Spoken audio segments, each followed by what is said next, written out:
إن الحمد لله نحمده ونستعينه ونستغفره ونعوذ بالله من شرور أنفسنا ومن سيئات أعمالنا من يهده الله فلا مضل له ومن يضلل فلا هادي له وأشهد أن لا إله إلا الله وحده لا شريك له وأشهد أن محمدا عبده ورسوله أما بعد فإن خير الحديث كتاب الله وخير الهدي هدي محمد صلى الله عليه وعلى آله وسلم وشر الأمور محدثاتها وكل محدثة بدعة وكل بدعة ضلالة وكل ضلالة في النار. قال الله تبارك وتعالى فاعلم أنه لا إله إلا الله. وقال النبي صلى الله عليه وسلم ما من عبد قال لا إله إلا الله ثم مات على ذلك إلا دخل الجنة. میرے محترم دینی بھائیوں، پچھلے دروس میں، پچھلے 2 درسوں میں لا الہ الا اللہ اس کلمہ توحید سے انتفاع کی شرطیں،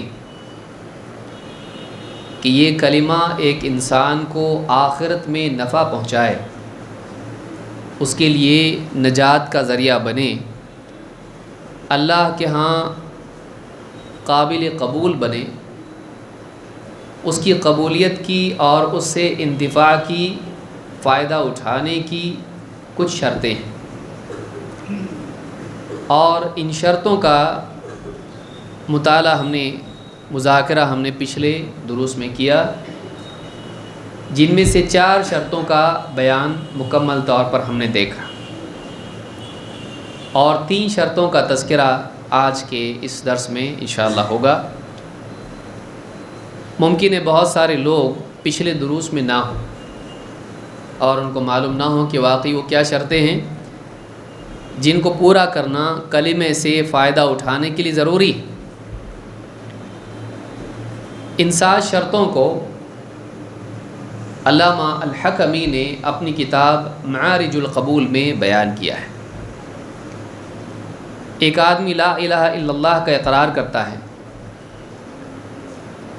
یہ اسی لیے اقرار ہوتا ہے کہ یہ کلمہ اس کو دنیا میں اللہ رب العالمین کی نصرت اور آخرت میں جنت کا حقدار بنائے۔ وہ اسی لیے کلمہ پڑھتا ہے کہ وہ اسلام کے دائرے میں آئیں اور اللہ کا بندہ بن کے زندگی گزارے۔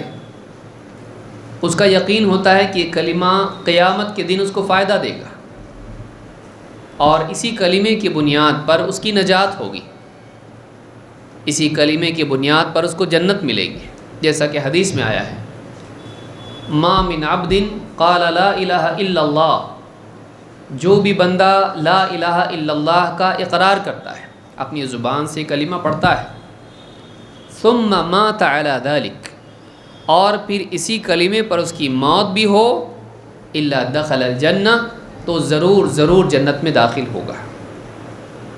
معلوم ہوا کہ یہ جو کلمہ ہے یہ جنت والا کلمہ ہے۔ جس نے یہ کلمہ پایا اس کے لیے جنت میں جانا ممکن ہے۔ لیکن کیا صرف اس کلمے کا اقرار کر لینا کافی ہے؟ آپ راستے میں کسی بھی آدمی کو کھڑے کر کے پڑھنے کے لیے کہیں اور وہ پڑھ لیں، اور آپ کہیں کہ اب تو جنتی ہو گیا؟ نہیں، ہر چیز کی قبولیت کے لیے کچھ شرطیں ہوتی ہیں۔ کسی آدمی کو آپ کہیں کہ بھائی نماز پڑھ لو، پڑھ لی اس نے، آپ نے پوچھا وضو کیا تھا؟ نہیں، آپ نے کہا نماز پڑھو، نماز پڑھ لی، کیا اس کی نماز پڑھنے سے اس کی نماز ہو گئی؟ نہیں، نماز کی قبولیت کے لیے کئی شرطیں ہیں، اور آخرت میں نجات کا ذریعہ بنے، آخرت میں اس نماز پڑھنے سے فائدہ ہو، یہ نماز اس کے لیے نفع بخش ہو، اس کے لیے کچھ چیزیں اور بھی کرنا ضروری ہے۔ صرف نماز پڑھنا کافی نہیں ہے، طہارت، نیت، اور اسی طرح سے بہت ساری چیزیں ہیں، خشوع وغیرہ ہیں، ساری چیزیں ہیں، جب جا کے اس کی نماز اس کے لیے نماز بنے گی۔ نماز پڑھو، 5 وقت کی نماز پڑھو، عشاء کے وقت میں فجر سے لے کے عشاء تک کی 5 نمازیں پڑھ رہا ہے، کیا قبول ہوں گی؟ نہیں، کیونکہ نماز کے لیے اس کے اوقات کی رعایت بھی ضروری ہے۔ کوئی آدمی فجر کے وقت میں ظہر کی نماز پڑھ رہا ہے، عشاء کے وقت میں فجر کی نماز پڑھ رہا ہے، وقت کی کوئی پرواہ نہیں ہے، جب جی میں پڑھتا ہے، کیا ایسے آدمی کو نماز پڑھنے والا کہا جائے گا؟ کیا واقعی اس کی نماز اس کے لیے فائدہ مند ثابت ہوگی؟ نہیں۔ تو کسی چیز سے واقعی نفع اٹھانے کے لیے، وہ چیز اس کے لیے نجات کا ذریعہ بنے، اس کے لیے اس کام کے کرنے کے علاوہ بھی کام ہوتے ہیں جن کی بنیاد پر وہ چیز مقبول اور نافع بنتی ہے، نفع بخش بنتی ہے۔ تو کیا لا الہ الا اللہ کا بھی ایسا ہی معاملہ ہے؟ یقیناً اس کلمے سے فائدہ اٹھانے کے لیے اور بھی کچھ کام کرنے ضروری ہے۔ وہ کام کیا ہیں؟ تو لا الہ الا اللہ سے فائدہ اٹھانے کی 7 شرطیں ہیں، اور انہی شرطوں کا مطالعہ ہم ان پچھلے 2 درسوں میں کرتے آئے، اور آج جو بچی ہوئی باتیں ہیں انشاءاللہ اس کا ہم مذاکرہ کریں گے تاکہ یہ ساری چیزیں ہم کو معلوم ہوں۔ علامہ حکمی نے کچھ ابیات میں، کچھ اشعار میں یہ 7 باتیں جمع کی ہیں۔ کیا فرماتے ہیں؟ کہتے ہیں وَبِشُرُوطٍ سَبْعَةٍ قَدْ قُيِّدَتْ وَفِي نُصُوصِ الْوَحْيِ حَقًّا وَرَدَتْ فَإِنَّهُ لَمْ يَنْتَفِعْ قَائِلُهَا بالنطق إلا حيث يستكملها العلم واليقين والقبول والانقياد فدر ما أقول والصدق والإخلاص والمحبة وفقك الله لما أحبه۔ کہتے ہیں کہ 7 شرطیں ہیں جن کی قید ہے اس کلمے کے لیے۔ وفی نصوص الوحی حقا وردت، اور وحی کی نصوص میں حق کے ساتھ یہ شرطیں نازل ہوئی ہیں، وارد ہوئی ہیں۔ فَإِنَّهُ لَمْ يَنْتَفِعْ قَائِلُهَا، اور ان کا، اس کلمے کا کہنے والا فائدہ اس سے نہیں اٹھا سکتا ہے۔ بالنطق إلا حيث يستكملها، جو زبان سے اس کا اقرار کریں جب تک کہ ان 7 شرطوں کا کمال درجے میں اہتمام نہ کرے، پورا نہ کرے، وہ اس کلمے سے فائدہ نہیں اٹھا سکتا ہے۔ وہ کیا شرطیں ہیں؟ کہتے ہیں العلم والیقین والقبول۔ نمبر 1 علم، اس کلمے کا، اس کے معنی کا، اس کی شروط کا، اس کے تقاضوں کا علم اس کو ہونا چاہیے۔ العلم والیقین، دوسرا اس میں جو بات بیان کی گئی ہے اس بات کے سچا ہونے کا یقین ہو، اس کلمے کا، کلمہ نجات ہونے کا یقین ہو۔ العلم والیقین والقبول، اس کے حق ہونے کے یقین کے ساتھ ساتھ اس کلمے کے جو بھی معنی ہیں اس کو قبول یاد بھی کرے، اس کلمے کو قبول کرے، اور یہ جو کلمہ حقیقت اس کے سامنے بیان کر رہا ہے کہ اللہ کے سوا کوئی عبادت کے لائق نہیں، حقیقی معبود صرف اور صرف اللہ ہے، اس کو قبول کرے، اس حقیقت کو ایکسیپٹ کرے۔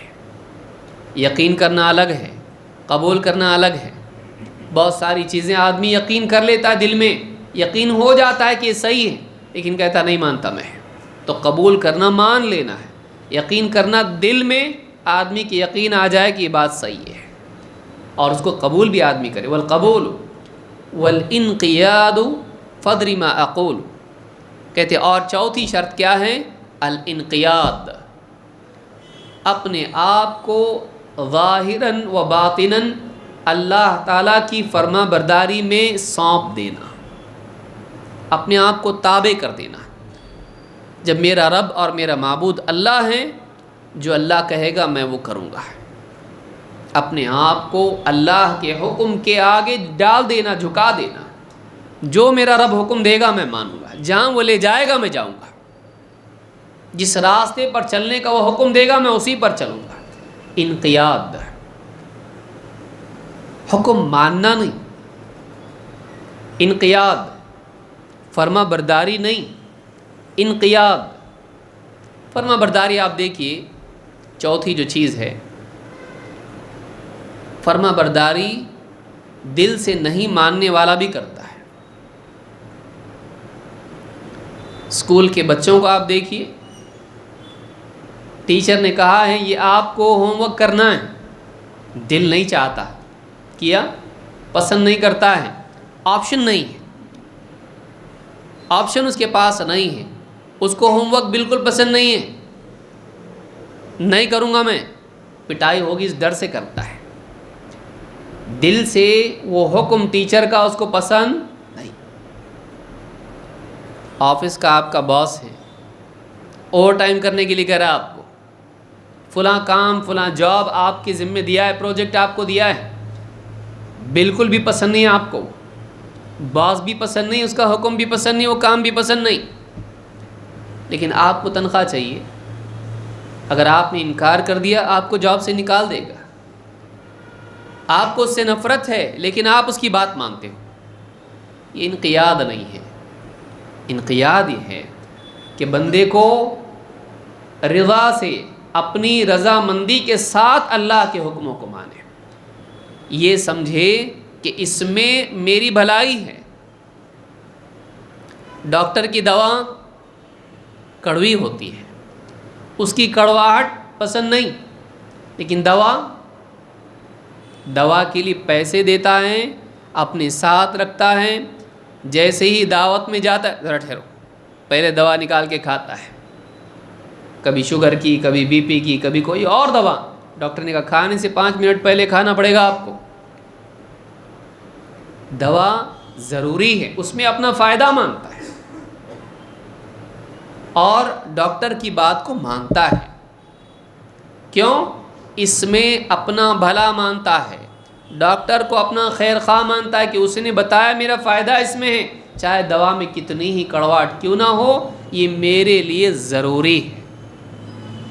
ڈاکٹر بندوق لے کے ہیں اس کے سامنے پیچھے، نہیں کھائے گا تو سر میں گولی لگا دوں گا، نہیں، پھانسی ہو جائے گی، نہیں، کوئی سزا ہے، نہیں ہے، کوئی دیکھنے والا نہیں، اکیلا گھر میں ہے، کھانے کے وقت میں، فلاں وقت میں، کھانے کے بعد خود سے اپنی جیب سے نکال کے دوائی کھاتا ہے۔ کوئی جبر ہے کسی کی، کوئی اس کے اوپر طاقت ہے، نہیں ہے، کیوں؟ اس کو اپنے لیے دل سے ضروری سمجھ کے فرما برداری کرتا ہے۔ انقیاد، کہ اللہ کے حکم میں اپنی بھلائی ماننا، اس حکم کو برا نہیں سمجھنا، اس سے ناراض نہیں ہونا، دل میں اس کی مخالفت نہیں ہونا، ایسی فرما برداری کہ دل سے فرما برداری ہو، اپنا بھلا مانے، اس میں اپنی سعادت سمجھے، اللہ کا حکم ماننے میں میری کامیابی ہے۔ آپ دیکھیں منافقین بھی تو اللہ کی فرما برداری کرتے تھے، کیا نماز نہیں پڑھتے تھے؟ 5 وقت کی نماز پڑھتے تھے، لیکن نماز کے بارے میں اللہ نے کیا فرمایا؟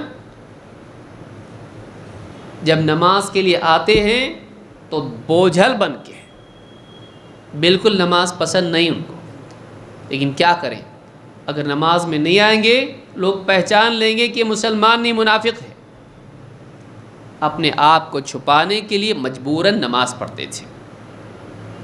وَإِذَا قَامُوا إِلَى الصَّلَاةِ قَامُوا كُسَالَىٰ يُرَاءُونَ النَّاسَ، ان کی فرما برداری اللہ کی وجہ سے نہیں تھی، ان کی فرما برداری لوگوں کی وجہ سے تھی۔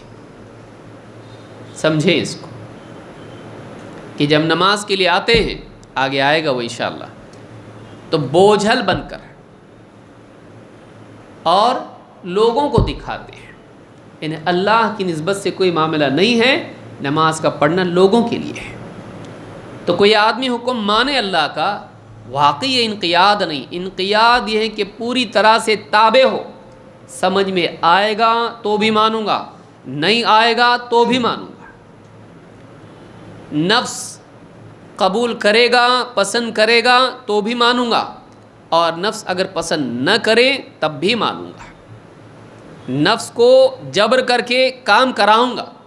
روزہ نہیں چاہتا ہے دل، نفس چاہتا ہے بھوکا رہو، پیاسا رہو، نہیں، نفس کھانے کے وقت میں کھانا مانگتا ہے، بھوک لگی ہے، اندر سے لذت کی طلب ہے، لیکن اللہ کا حکم ہے، دل میں کبھی یہ نہیں آئے۔ انقیاد کیا ہے؟ دل میں یہ بات نہ آئے کیا دے دیا اللہ نے حکم، صحیح نہیں حکم، رزق دینے والا بھوکا رکھے کیا فائدہ ہے، یہ حکم غلط، یہ انقیاد ہے؟ نہیں، یہ بغاوت ہے اللہ کی حکمت میں تنقیص ہے، نقص نکالنا ہے۔ انقیاد کیا ہے؟ میرے رب نے اگر حکم دیا ہے تو اسی میں میری بھلائی ہے، میری سمجھ میں آئے یا نہ آئے، وہ مجھ سے زیادہ جانتا ہے میرا بھلا کس میں ہے، اور میں اپنے رب کے لیے بھوکا رہوں گا۔ حرام سے اگر روکا تو اس سے تو رکتا ہی ہوں، حلال سے بھی روک دے اس سے بھی رکوں گا۔ میرے رب کا حکم میری چاہتوں سے بڑا ہے، اس کو انقیاد کہتے ہیں، دل و جان سے اس حکم کو مان لینا ہے، اور یہ بہت مشکل چیز ہے۔ انسان کے جذبات بعض اوقات اس کے ایمان پر غالب آ جاتے ہیں۔ اللہ تعالیٰ جو حکم دے اس کو مان لینا، اور جو حالات ڈالیں ان حالات میں اللہ سے راضی رہ کر اللہ کے حکموں کو پورا کرنا، انقیاد انسان میں ہونا چاہیے، کامل تابع داری۔ زمین کا جھگڑا ہے، اسلامی عدالت میں لے گیا اس امید کے ساتھ فیصلہ میرے فیور میں آئے گا۔ اب قاضی صاحب نے فیصلہ کیا دے دیا، تمہاری زمین نہیں، اس کی زمین ہے، یہ اتنا ٹکڑا تمہارا، اتنا تمہارا، یہ گھر تمہارا نہیں ہے، اس کا ہے۔ اب کیا ہو گیا؟ شریعت کا حکم بتایا اس نے کہ دیکھیے ایسا نہیں، ایسا ہے، اسلام میں ایسا نہیں ہے، یہ قانون ہے۔ کہ ایسا کیسے ہو سکتا ہے؟ تھوڑی دیر پہلے کیا کہہ رہا تھا؟ دیکھو شریعت کے حساب سے فیصلہ کرنے کا، منمانی نہیں کرنا ہے، کیونکہ امید کیا تھی کہ فیصلہ میرے حق میں آئے گا۔ نکاح کا مسئلہ، طلاق کا مسئلہ، جائیداد کا مسئلہ، شریعت کے حساب سے چلنا ہے، اچھی بات ہے۔ قاضی صاحب کے پاس گئے، قاضی صاحب نے بتایا دیکھو ایسا ہے اور ایسا ہے، کیسے کیسے ہو سکتا ہے؟ کہا اسلام میں ایسے ہی ہے۔ کہا ہم نہیں مانتے اس کو، ہم اس کو مانتے نہیں۔ تو انسان تیار رہے کہ فیصلہ میرے حق میں آئے یا میرے خلاف ہے، اللہ اور اس کے رسول کا فیصلہ میری چاہت کے خلاف بھی ہو تو مانوں گا۔ اصل انقیاد یہ ہے۔ بہت ساری باتیں آدمی مانتا ہے جب دیکھتا ہے کہ اس میں میرا فائدہ ہے، لیکن جب اللہ رب العالمین کا فیصلہ اس کی چاہت کے خلاف آئے تب جا کے معلوم پڑتا ہے یہ کتنا فرما بردار ہے۔ فلا وربک لا یؤمنون حتی یحکموک فیما شجر بینہم، نہیں اے نبی آپ کے رب کی قسم یہ ایمان والے نہیں ہو سکتے جب تک کہ اپنے آپس کے اختلافات میں آپ کو جج نہ بنائیں۔ پھر آپ کو جج بنانے کے بعد ثم لا یجدوا فی انفسہم حرجا مما قضیت، اور آپ جو فیصلہ دیں اس سے اپنے جی میں کوئی حرج محسوس نہ کریں، ویسلموا تسلیما، اور پوری طرح سے ظاہر و باطن کے اعتبار سے اس بات کو تسلیم کر لیں۔ جج آپ کو بنائیں، دل میں آپ کے فیصلے سے کوئی تنگی نہ پائیں، اور 3 آپ کے فیصلے کو تمام تر قبول کریں۔ یہ مانوں گا لیکن یہ نہیں مانوں گا، ایک حصہ مانوں گا ایک حصہ نہیں، پورا مان لیں۔ تو یہ 3 کام جب تک کہ نہیں ہوتے ہیں واقعی مومن ہی نہیں۔ تو انقیاد یہ ہے کہ فیصل اللہ اور اس کے رسول کی طرف اپنے معاملے کو پیش کرے، وہاں سے جو فیصلہ آئے گا میں مانوں گا، نمبر 1۔ 2، فیصلہ کبھی تیرے حق میں آئے گا کبھی تیرے خلاف آئے گا۔ تیرے خلاف اگر آئے تو فیصلے پر کیا ہے؟ جی میں حرج محسوس نہ کرے۔ ایسا کیسا فیصلہ دے دیا اللہ نے؟ جیسے کوئی عورت کہے یہ کیا اللہ نے فیصلہ کر دیا پردے کا، مردوں کو نہیں اور عورتوں کو پردہ، ظلم ہے عورتوں کے ساتھ۔ کوئی عورت کہے یہ کیا اللہ نے شریعت نازل کر دی، 4 نکاح مرد کر سکتے عورت نہیں کر سکتی، یا 4 نکاح ہے کیوں؟ یا کوئی مرد یہ کہے کہ کیا اللہ تعالیٰ نے ذمہ داری عورتوں کی ہم پہ ڈالی، کاش کہ ایسا حکم ہوتا وہ بھی کمائے میں بھی کماؤں گا، دونوں 50-50، سارا ذمہ بچوں کی پرورش کا، بیوی کا میرے اوپر۔ تو آدمی راضی نہ ہو، ثم لا یجدوا فی انفسہم حرجا مما قضیت، اور اے نبی جو آپ فیصلہ کر دیں اس سے اپنے جی میں کوئی حرج نہ پائیں، اپوزیشن اندر سے نہیں ہونا چاہیے۔ وَيُسَلِّمُوا تسلیما، اور پورے طور پر تسلیم کر لیں، کیونکہ بعض اوقات آدمی جزئی طور پر مانتا ہے، کلی طور پر نہیں۔ یہ اچھا لگتا ہے اسلام کا لیکن یہ اچھا نہیں لگتا ہے، یا فیصلہ آیا یہ کروں گا لیکن یہ نہیں، جیسے 5 وقت کی نماز فرض ہے، ظہر کی اچھی لگتی ہے، عصر کی بہت اچھی لگتی ہے، لیکن فجر کی نہیں اچھی لگتی۔ تو ایک آدمی کچھ لے کچھ نہ لے، آخری عشرے کی روزے بہت اچھے لگتے طاق، پورا مہینہ سردی کے اچھے لگتے، گرمی کے نہیں۔ وَيُسَلِّمُوا تسلیما، پورے طور پر مان لے، ہر حال میں مانے، خوشی کے حالات آئیں گے، غم کے، راحت کے، تکلیف کے، ہر حکم کو اللہ کے مان لینا، یہ انقیاد ہے۔ کسی حکم میں مخالفت نہ ہو، مخالفت نہ ہو کہ آدمی کہے ٹھیک ہے بھائی بے حیائی کے گانے تو نہیں سننا چاہیے، لیکن غزل سننے میں کیا ہے؟ اللہ نے کیوں حرام کیا میوزک کو؟ یہ سمجھ میں نہیں آتا۔ عورتیں سونا پہن سکتی ہیں، دولہا کیوں نہیں؟ زیور ہے، مال ہے آدمی کے پاس، کیوں نہ پہنے؟ ریشم کیوں نہیں؟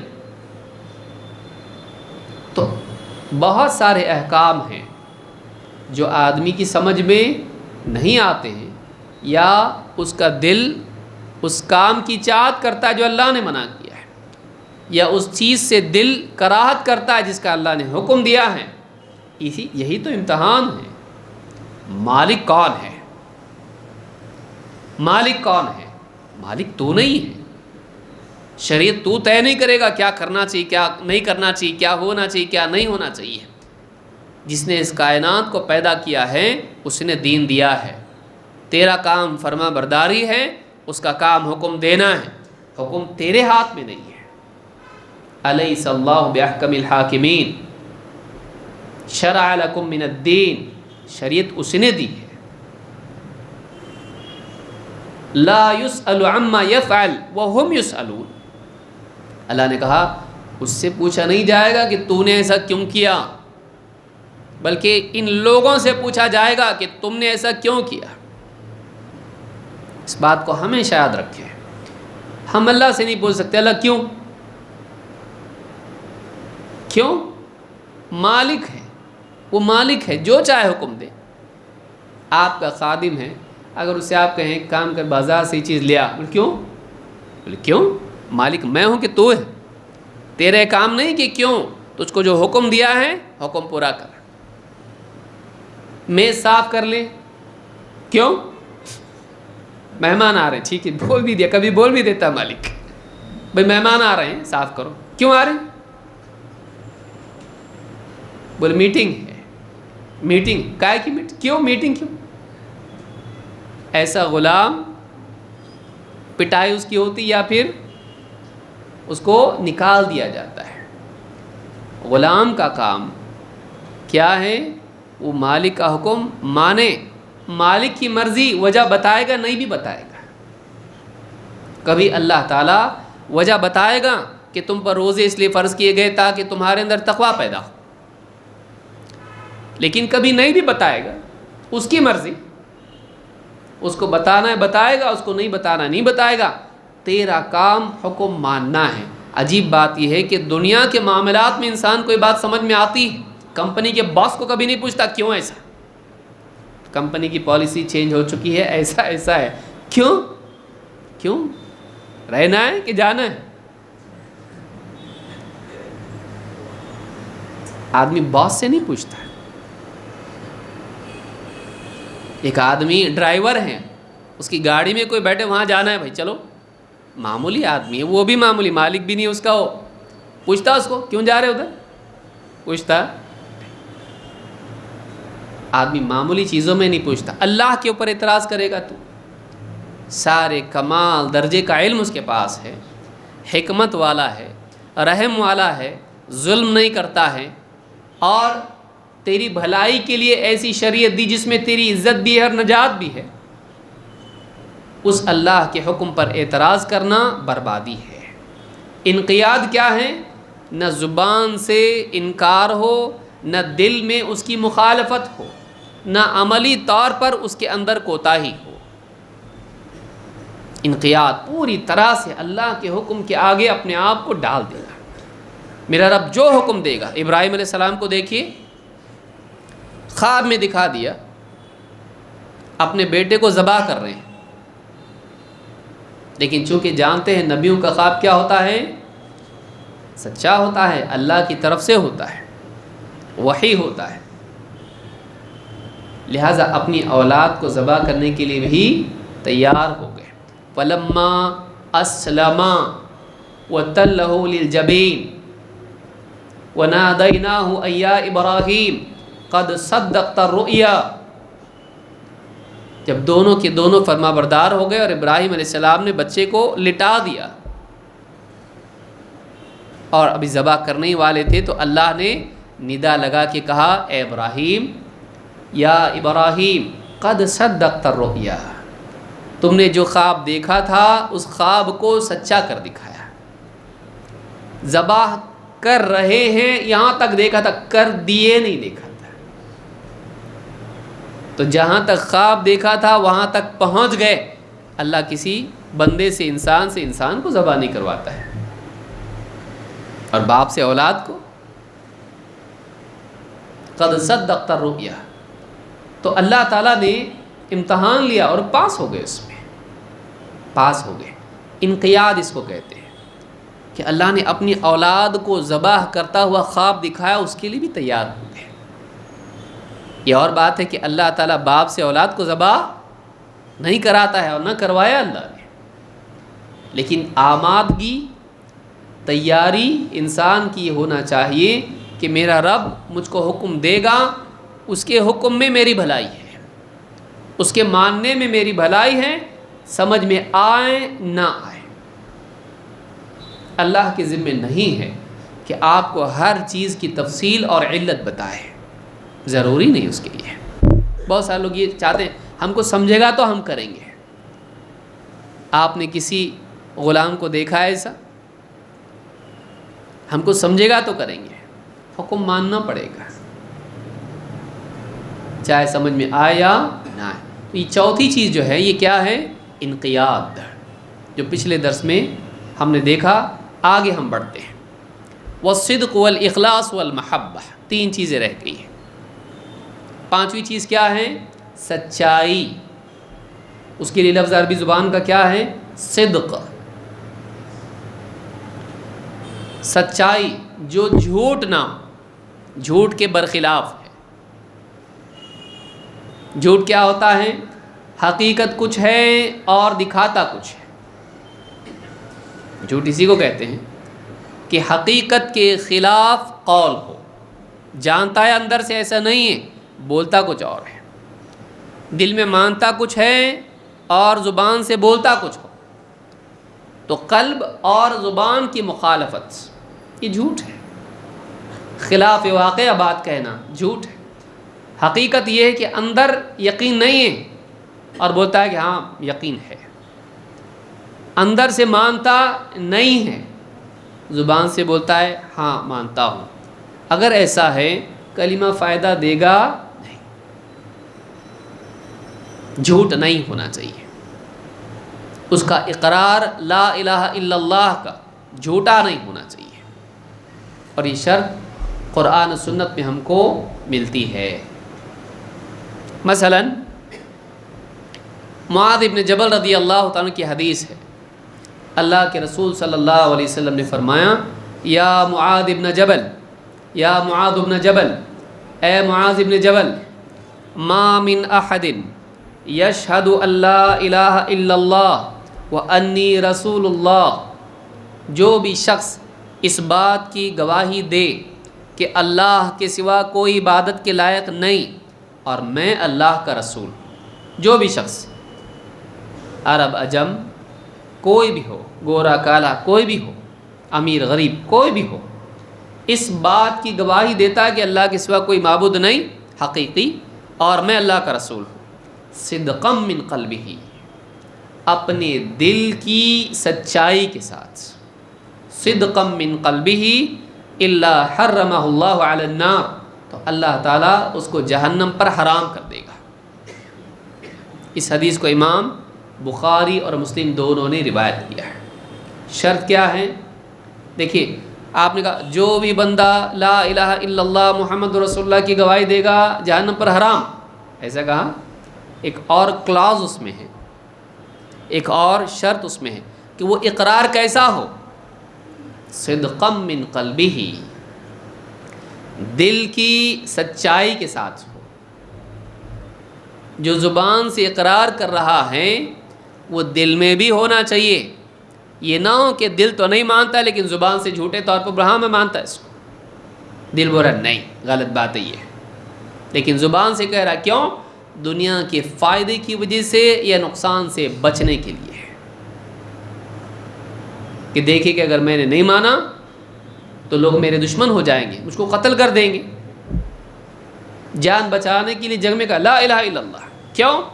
اگر نہیں بولا تو مار ڈالیں گے، جنگ چل رہی ہے، اور پڑھنے پر جان بچ جاتی ہے۔ تو دل میں تو ایمان نہیں ہے، دل میں تو یقین نہیں ہے، لیکن زبان سے کیا کر رہا ہے؟ جھوٹا اقرار کر رہا ہے۔ کیا یہ کہا جا سکتا ہے کہ اقرار کیا اس نے؟ زبان سے کیا، لیکن کیا یہ اقرار مقبول ہے؟ نہیں۔ کیوں؟ صدقا من قلبہ، دل کی سچائی کے ساتھ ہونا چاہیے، جھوٹ نہیں۔ تو جھوٹا اقرار نفع نہیں دیتا ہے۔ ایک اور حدیث ہے جس کو امام احمد اور الطبرانی نے روایت کیا ہے، اللہ کے رسول صلی اللہ علیہ وسلم فرماتے ہیں، ابشروا وبشروا من وراءکم، خوش ہو جاؤ، خوشخبری سن لو، اور تمہارے علاوہ جو لوگ ہیں، تمہارے پیچھے جو لوگ ہیں، تمہارے بعد میں جو لوگ آنے والے ہیں، ان کو بھی یہ خوشخبری پہنچا دو۔ وبشروا من وراءکم، کیا؟ انہ من شہد اللہ الہ الا اللہ صادقا بها دخل الجنہ، کہ جو بھی انسان لا الہ الا اللہ کا کلمہ پڑھے گا، اس کی گواہی دے گا، صادقا بها، لیکن وہ سچ یہ کہہ رہا ہو، سچے طور پر گواہی دے گا، وہ جنت میں جائے گا۔ اس سے کیا معلوم ہوا؟ گواہی کیسی ہونا چاہیے؟ سچی، جھوٹی نہیں۔ جھوٹی گواہی کس کو کہتے ہیں؟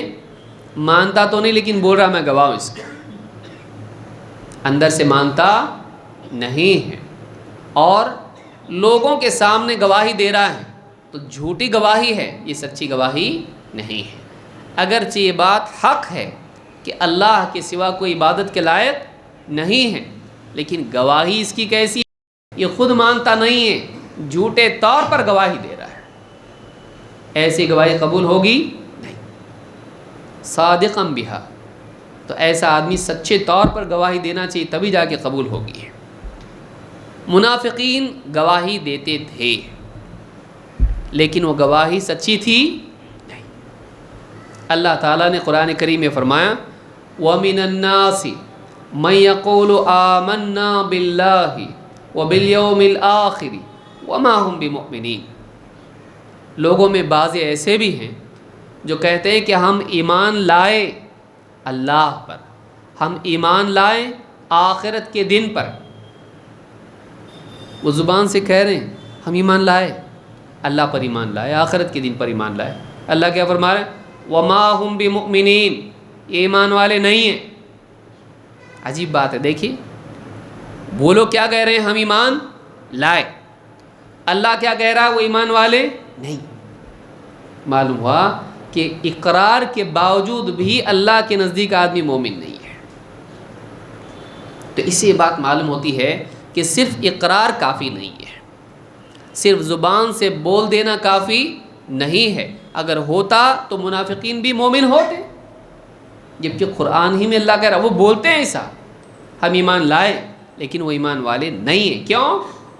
آگے اللہ نے فرمایا یخادعون اللہ والذین آمنوا، وہ دھوکہ دیتے ہیں اپنے گمان میں اللہ کو اور ایمان والوں کو، وہ دھوکے بازی والا عمل کرتے ہیں اپنے گمان میں اللہ کے ساتھ اور ایمان والوں کے ساتھ، کہ ظاہر میں کچھ باطن میں کچھ۔ یہ کیا ہے؟ دھوکے والا عمل ہے، دھوکے والا عمل ہے۔ تو یہ اللہ کے ساتھ بھی کر رہے ہیں اور ایمان والوں کے ساتھ۔ اللہ کسی سے دھوکہ کھاتا ہے؟ اللہ کو کوئی دھوکہ دے سکتا ہے؟ نہیں، لیکن ان کا عمل ایسا ہے جو دھوکہ دینے والا کرتا ہے۔ تو جب یہ اپنے کفر کو اندر چھپائے ہوئے ہیں اور اپنی زبان سے ایمان کی بات کر رہے ہیں، یہ کیا سمجھتے ہیں اللہ کو دھوکہ دیں گے؟ یہ دھوکہ دے رہے ہیں اپنے گمان میں اللہ کو اور ایمان والوں کو۔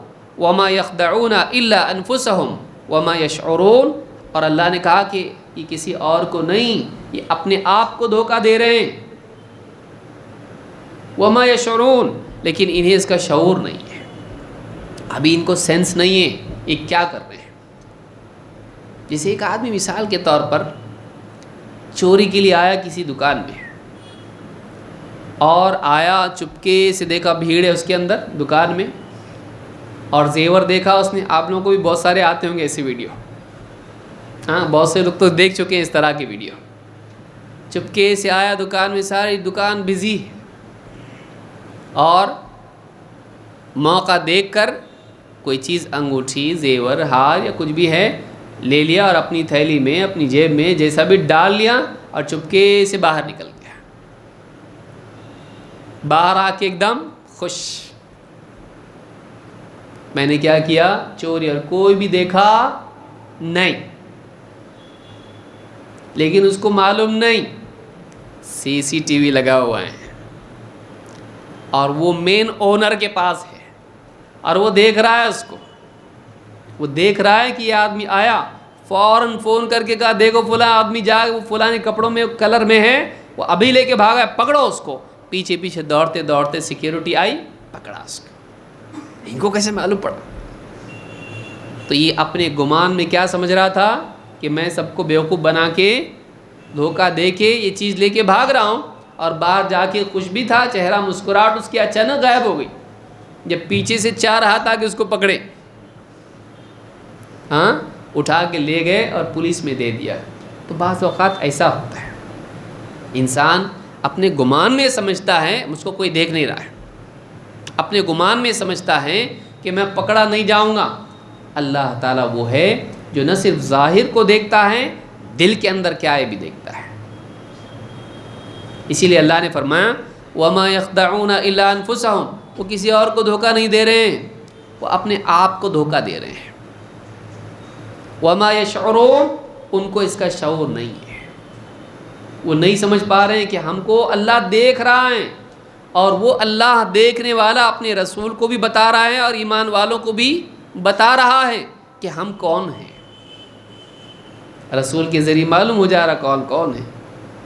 تو ہمارا کفر، ہمارا نفاق چھپا ہوا نہیں ہے، ہم سمجھ رہے ہیں چھپا رہے ہیں، اللہ نے ان سے چھپایا نہیں، اللہ نے بتا دیا ان کو۔ اور اللہ نے آگے کہا فی قلوبہم مرض فزادہم اللہ مرضا، ان کے دلوں میں ایک بیماری تھی تو اللہ تعالیٰ نے اس بیماری کو اور بڑھا دیا ہے۔ بہت سخت بات، اس کو یاد رکھیں۔ ان کے دلوں میں کیا تھی؟ بیماری۔ کون سی بیماری تھی؟ نفاق کی، شک کی بیماری تھی۔ ان کے پاس یقین نہیں ہے. ان کے دلوں میں کیا ہے؟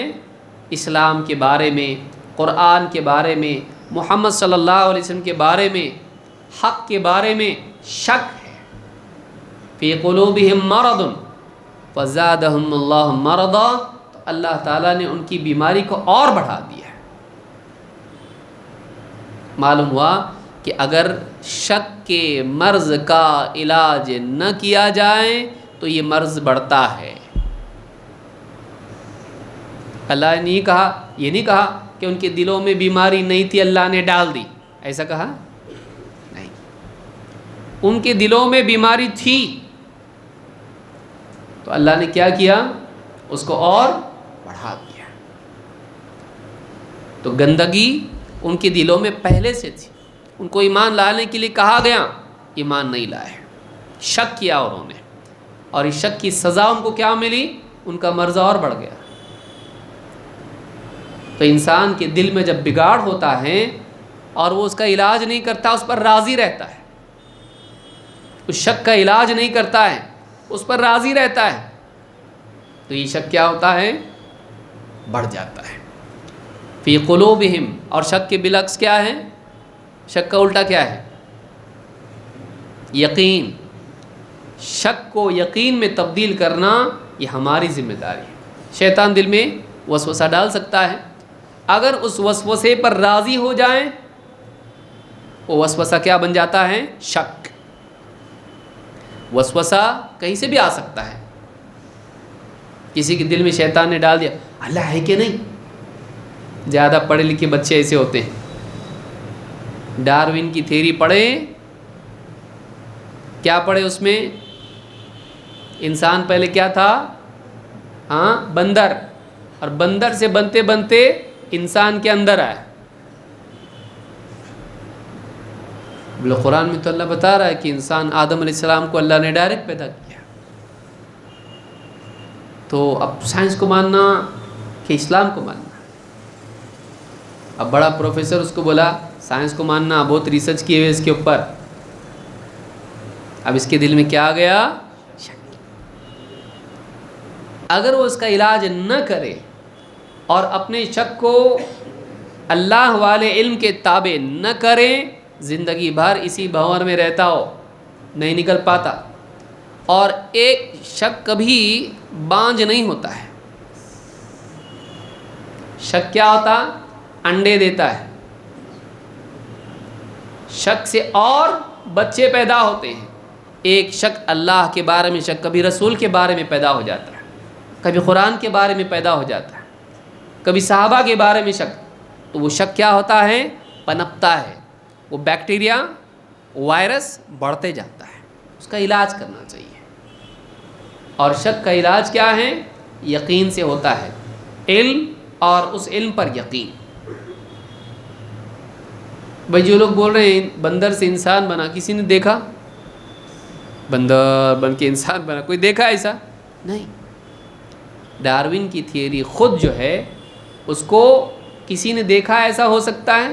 پھر آج کے بندر کیوں نہیں بن رہے انسان؟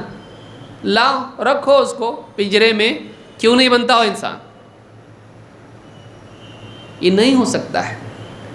اڈیپٹیشن الگ ہے، اور ایک چیز کا، کسی مخلوق کے جسم میں تبدیلی آنا حالات کے اعتبار سے،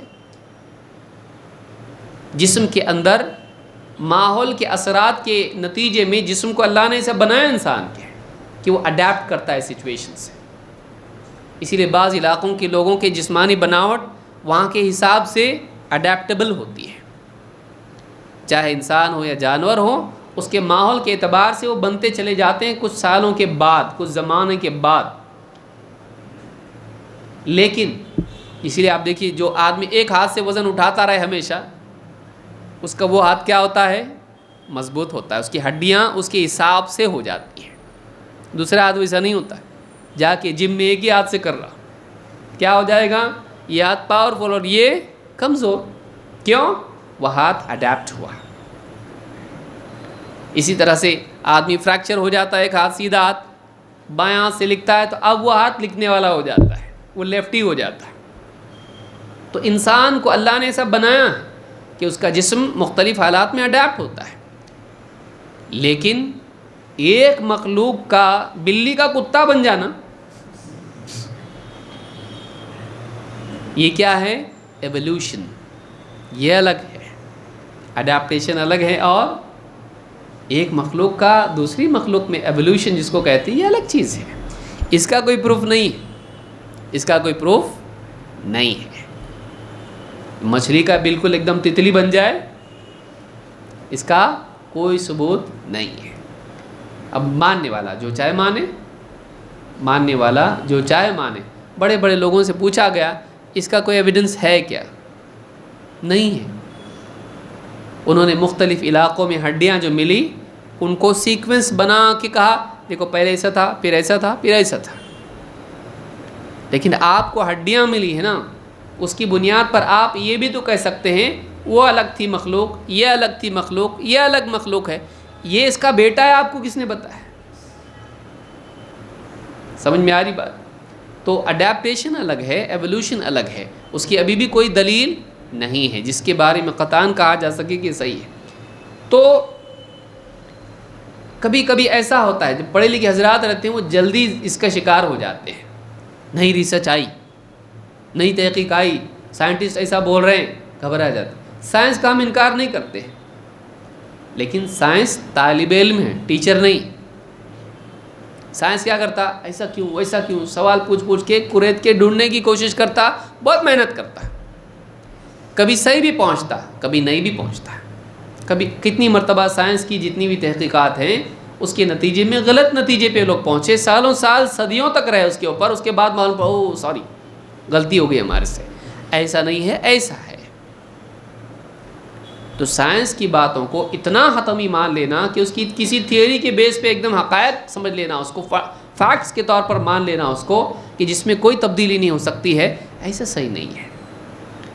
ہم اسی لیے بعض اوقات دل میں شک پیدا ہو جاتا ہے، وسوسہ شیطان ڈالتا ہے، کبھی اللہ کے بارے میں، کبھی رسول کے بارے میں، کبھی کتاب کے بارے میں، کبھی اسلام کے کسی حکم کے بارے میں، کبھی صحابہ کے بارے میں، پچھلے نبیوں کے واقعات کے بارے میں۔ تو یہ جو شک ہے آدمی کو کفر میں لے جاتا ہے، انکار کر دیتا ہے۔ فی قلوبہم مرض فزادہم اللہ مرضا، ان کے دلوں میں ایک بیماری تھی شک کی، تو اللہ تعالیٰ نے اس بیماری کو اور بڑھا دیا۔ کیوں؟ وہ اس پہ راضی ہو گئے۔ دل میں جو بات آئی تھی شک والی، انہوں نے اس کو اپنے دل سے نکالنے کی کوشش نہیں کی، اپنے دل میں بسایا اس کو۔ شک کو دل میں بسایا جاتا ہے نہیں۔ آپ کے گھر میں کتا آ گیا اچانک، کیا بولتے؟ کیسے طبیعت ٹھیک ہے آپ کی، بیٹھیے دسترخوان پہ میرے ساتھ شریک ہو جائیے، کرتے آپ؟ نہیں کرتے۔ کیا کرتے آپ؟ اس کو بھگا دیتے ہیں۔ آپ کی اجازت سے نہیں آیا، وہ آ گیا ہو، اب آپ کا کام کیا ہے؟ چلے بھائی مہمان ہے، مہمان گھر میں آیا ہے، مہمان کا اکرام کرو، بٹھاؤ دسترخوان پہ اپنے ساتھ، ایک ہی تھالی میں کھائیں گے، برکت ہوگی، کرتے آپ؟ بھگا دیتے اس کو، گھر سے بھگا دیتے ہیں۔ اپنے دل سے دین کے بارے میں شک اور شبے کو ایسے ہی بھگا دینا چاہیے۔ اس میں ٹائم بھی نہیں لگاتا آدمی، گھر میں کتا ہے تو ٹائم لگاتا، تھوڑی آرام سے بھگائیں گے اس کو، کرتا جیسے ہی آیا فوراً، جیسے ہی آیا فوراً، دیری نہیں۔ انشاءاللہ بعد میں دیکھیں گے، ہاں نہیں نیند تو پوری ہونے دو میری، بعد میں بہت تھکا ہوں ابھی نہیں، کتنا بھی تھکا ہوا ہو فوراً اٹھ کے بھگا دے گا، دروازہ بند کر دے گا۔ ایسے ہی دل میں جب اللہ اور اس کے رسول کے بارے میں، اسلام کے بارے میں شک اور شبہ آئے، فوراً اس کو نکالنا، اس کو مؤخر نہیں کرنا۔ منافقین نے کیا کیا؟ بیٹھو، دل میں براجمان ہو جاؤ، اپنے دل کو شک کے تابع کر دیا ہے۔ فی قلوبہم مرض فزادہم اللہ مرضا، یہ معمولی بات ہے، سب کو معلوم ہے کہ جب اگر کوئی حصہ جسم کا سڑتا ہے، زخم ہوتا ہے، علاج نہیں کیا جائے، وہ سڑان پورے پاؤں میں، پورے ہاتھ میں، پورے جسم میں پھیل جاتی ہے، اس کا علاج کرنا ضروری ہے۔ فزادہم اللہ مرضا، تو اللہ نے ان کی بیماری کو اور بڑھا دیا اور کہا وَلَهُمْ عَذَابٌ أَلِيمٌ بِمَا كَانُوا يَكْذِبُونَ، ان کے لیے دردناک عذاب ہیں اس لیے کہ وہ جھوٹ بولتے تھے. اسی لیے ان کی بات کو اللہ نے کیا کہا؟ وہ کیا کہتے ہیں؟ ہم ایمان لائے اللہ پر اور آخرت کے دن پر. اللہ نے اخیر میں کیا کہا؟ وَلَهُمْ عَذَابٌ عَلِيمٌ بِمَا كَانُوا يَكْذِبُونَ. ان کے لیے دردناک عذاب ہے. کس وجہ سے؟ جھوٹ بولتے تھے یہ. تو ان کا ایمان کا دعویٰ سچا تھا کہ جھوٹا؟ جھوٹا. تو ان کے لیے کیا ہے؟ انعام ہے. بولے ہم مانے نا، ہم نے زبان سے تو بولے نا ہم مانتے اللہ کو، ہم کو جنت ملنا چاہیے، ملی. اللہ نے کیا کہا؟ وَلَهُمْ عَذَابٌ عَلِيمٌ. ان کے لیے دردناک عذاب ہے. تو جھوٹے اقرار کے لیے انعام نہیں ہے، سزا ہے. جھوٹے اقرار کے لیے کیا ہے؟ سزا ہے. یہ سورہ البقرہ میں اللہ نے کہا ہے. اور ایک آیت دیکھتے ہیں، سورہ المنافقون. پوری ایک سورت ہے منافقین کے بارے میں. اللہ تعالیٰ نے آیت نمبر 1 میں فرمایا اذا جاءك المنافقون قالوا نشهد انك لرسول اللہ. اے نبی جب منافقین آپ کے پاس آتے ہیں تو کہتے ہیں کہ ہم گواہی دیتے ہیں کہ یقیناً اے نبی آپ اللہ کے رسول ہو. نشہد، گواہی دیتے ہیں کہ آپ اللہ کے رسول ہو. کون کہتا ہے؟ منافقین. اللہ فرماتا ہے اللہ یعلم انک لرسول. اے نبی اللہ کو اچھی طرح معلوم ہے کہ آپ اللہ کے رسول ہو. ان کے بولنے سے بن جائیں گے؟ یہ بول دیے تو رسول ہے، یہ نہیں بولے تو رسول نہیں، ایسا ہے؟ کوئی آدمی یہ کہے اوپر آسمان ہے، اچھا وہ تو نے بولا نہیں تو نہیں رہتا. ہاں ایسا ہوگا؟ ہے تو ہے، اور تو مانے تو بھی ہے، نہیں مانے تو بھی ہے. اللہ فرماتا ہے یہ منافقین آپ کے پاس آتے ہیں اور کہتے ہیں ہم گواہی دیتے ہیں کہ آپ اللہ کے رسول. اللہ کہتا ہے اللہ کو اچھی طرح معلوم ہے ہو آپ اللہ کے رسول، ان کے بولنے سے تھوڑی نہ ہو جائیں گے. لیکن اللہ ایک اور گواہی دیتا ہے. اللہ نے فرمایا واللہ یشہد ان المنافقین لکاذبون. اب اللہ بھی گواہی دیتا ہے کہ یہ منافقین جھوٹے ہیں. یہ منافقین کیا ہیں؟ جھوٹے ہیں. ان کی گواہی والی بات جھوٹی نہیں ہے، وہ بول رہے ہیں آپ رسول ہو، لیکن یہ جھوٹے ہیں کیونکہ یہ گواہی دے رہے ہیں. جو گواہی کیسی ہے؟ جھوٹ ہے. یہ جھوٹ یہ مانتے نہیں آپ کو رسول، اسی لیے تو اکیلے میں جاتے ہیں تو مذاق اڑاتے ہیں آپ کا. جب تنہائی میں ہوتے ہیں تو آپ کی شان میں گستاخیاں کرتے ہیں اور آپ کی بربادی چاہتے ہیں اور آپ کی شان میں مذاق اڑاتے ہیں آپ کا. آپ کے سامنے آ کے کہتے ہیں کہ ہم گواہ ہیں کہ آپ اللہ کے رسول ہیں. تو یہ گواہی کیسی ہے؟ واللہ یشہد ان المنافقین لکاذبون. اللہ بھی گواہی دیتا ہے کہ یہ منافقین جھوٹے ہیں. تو کیا منافقین کی اس گواہی سے ان کو فائدہ ہوا کہ نہیں ہوا؟ گئے نا جنت میں سب لوگ. اللہ نے منافقین کے بارے میں کہا ان المنافقین فی الدرک الاسفل من النار. منافقین جہنم کے سب سے نچلے طبقے میں ہوں گے. جہنم کے بھی کیا ہیں؟ مراتب ہیں، لیول ہیں. سب سے برا درجہ کہاں ہے؟ نیچے. منافقین کہاں ہوں گے؟ سب سے نچلے درجے میں ہوں گے، سب سے نچلے طبقے میں ہوں گے، سب سے بھیانک ان کا معاملہ ہوگا. گواہی دے کے بھی سوچئے، گواہی دے کے بھی جہنم میں گئے، اور جہنم میں نہیں بلکہ جہنم کے نچلے طبقے میں گئے. کیوں؟ واللہ یشہد ان المنافقین لکاذبون. اللہ گواہ ہے کہ منافقین جھوٹی گواہی دیتے ہیں. ان کی گواہی میں سچائی نہیں ہے، ان کی گواہی میں کیا ہے؟ جھوٹ. تو معلوم یہ ہوا کہ گواہی کیسی ہونی چاہیے؟ سچی. یہ بھی ایک شرط ہے اس کی قبولیت اور اس سے انتفاق ہے. طلحہ ابن عبید اللہ کہتے ہیں جاء رجل الى رسول اللہ صلی اللہ علیہ وسلم. ایک آدمی اللہ کے رسول صلی اللہ علیہ وسلم کے پاس آیا. فَإِذَا هُوَ يَسْأَلُهُ عَنِ الْإِسْلَامِ. اور وہ آدمی آپ سے اسلام کے بارے میں اس نے کئی سوالات کیے.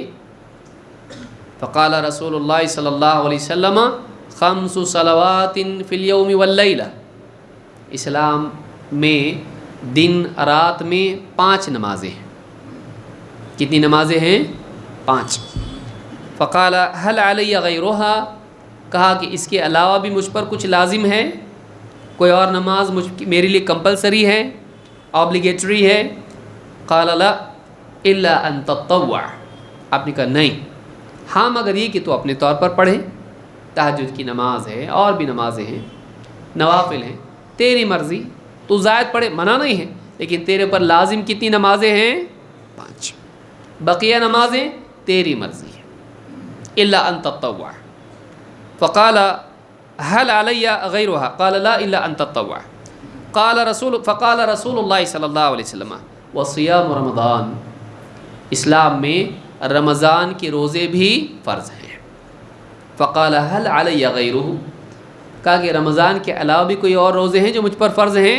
قال لا الا ان تطوع، کہا نہیں، رمضان کے علاوہ تم پر کچھ فرض نہیں ہے، ہاں مگر تم اپنے طور پر روزے رکھنا چاہو رکھ سکتے ہو، تطوع کے طور پر، نفل کے طور پر۔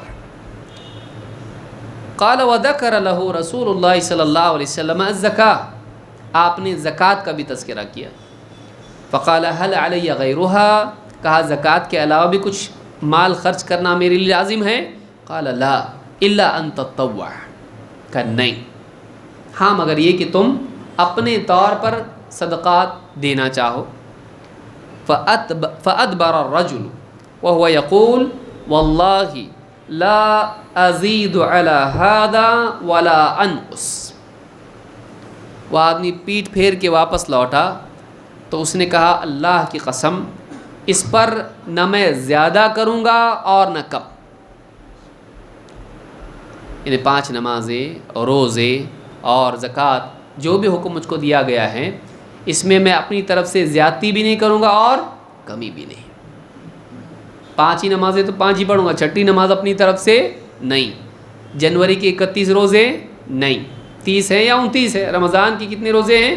یا تو 30 ہوں گے یا پھر 29، 31 نہیں۔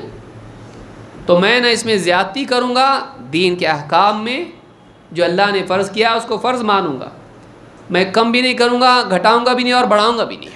اور یہی انسان کی دینداری ہے کہ جو اللہ نے حکم دیا ہے اس میں کمی زیادتی نہ کرے۔ اور وہ پیٹ پھیر کے جانے لگا، پیٹ پھیر کے جانے لگا۔ بابا کو پیٹ دکھاتے، ہاں، فَأَدْبَرَ الرَّجُلُ، ادبر پیٹ دکھانا، وہ کس کو پیٹ دکھا کے جا رہا ہے؟ صحابہ نے لائب پکڑ کے پیٹ دکھا کے جاتا، بے ادبی کرتا ہے، بے حرمتی کرتا ہے رسول کی۔ تو آپ دیکھیے اس زمانے میں یہ چیز کوئی گناہ اور بے ادبی نہیں سمجھی جاتی تھی۔ رسول کو پیٹ دکھا کے جا رہا ہے وہ آدمی، رسول کو چھوڑ کے نہیں جا رہا ہے، رسول کا دین چھوڑ کے نہیں جا رہا، وہ کیا کہہ رہا ہے؟ اللہ کی قسم میں نے اس میں گھٹاؤں گا نہ بڑھاؤں گا، یعنی فرما برداری کے اقرار کے ساتھ جا رہا ہے وہ۔ تو اب جب وہ گیا تو آپ نے کیا فرمایا؟ فقال رسول اللہ صلی اللہ علیہ وسلم افلح ان صدق، وہ کامیاب ہو گیا اگر اس نے سچ کہا، اگر اس کا یہ بولنا سچ ہے کہ میں نہ اس میں گھٹاؤں گا نہ بڑھاؤں گا، اگر وہ اپنی بات میں سچا ہے کہ اللہ کے دین میں اپنی طرف سے کوئی کمی زیادتی نہیں کرے گا، جتنا حکم ہے پابندی اس کی کرے گا، جو حکم ہے اس کی تابعداری کرے گا، نہ گھٹائے گا نہ بڑھائے گا، دین کے اندر کوئی بدعت ایجاد نہیں کرے گا اور کوئی فریضہ چھوڑے گا نہیں، اگر ایسا کرتا ہے افلح ان صدق، وہ کامیاب ہو گیا اگر اس نے سچ کہا۔ تو کامیابی کس پر معلق ہے؟ کس پہ ڈیپینڈ کرتی ہے؟ سچائی پر۔ آدمی کی بات کیسی ہونا چاہیے؟ سچی، کہ میں ایسا کروں گا۔ تو چاہے عمل کا ارادہ ہو، اس کا اظہار ہو، یا دین کا کلمہ شہادتین اس کا اقرار ہو، وہ کیسا ہونا چاہیے؟ نجات کے لیے سچا ہونا چاہیے۔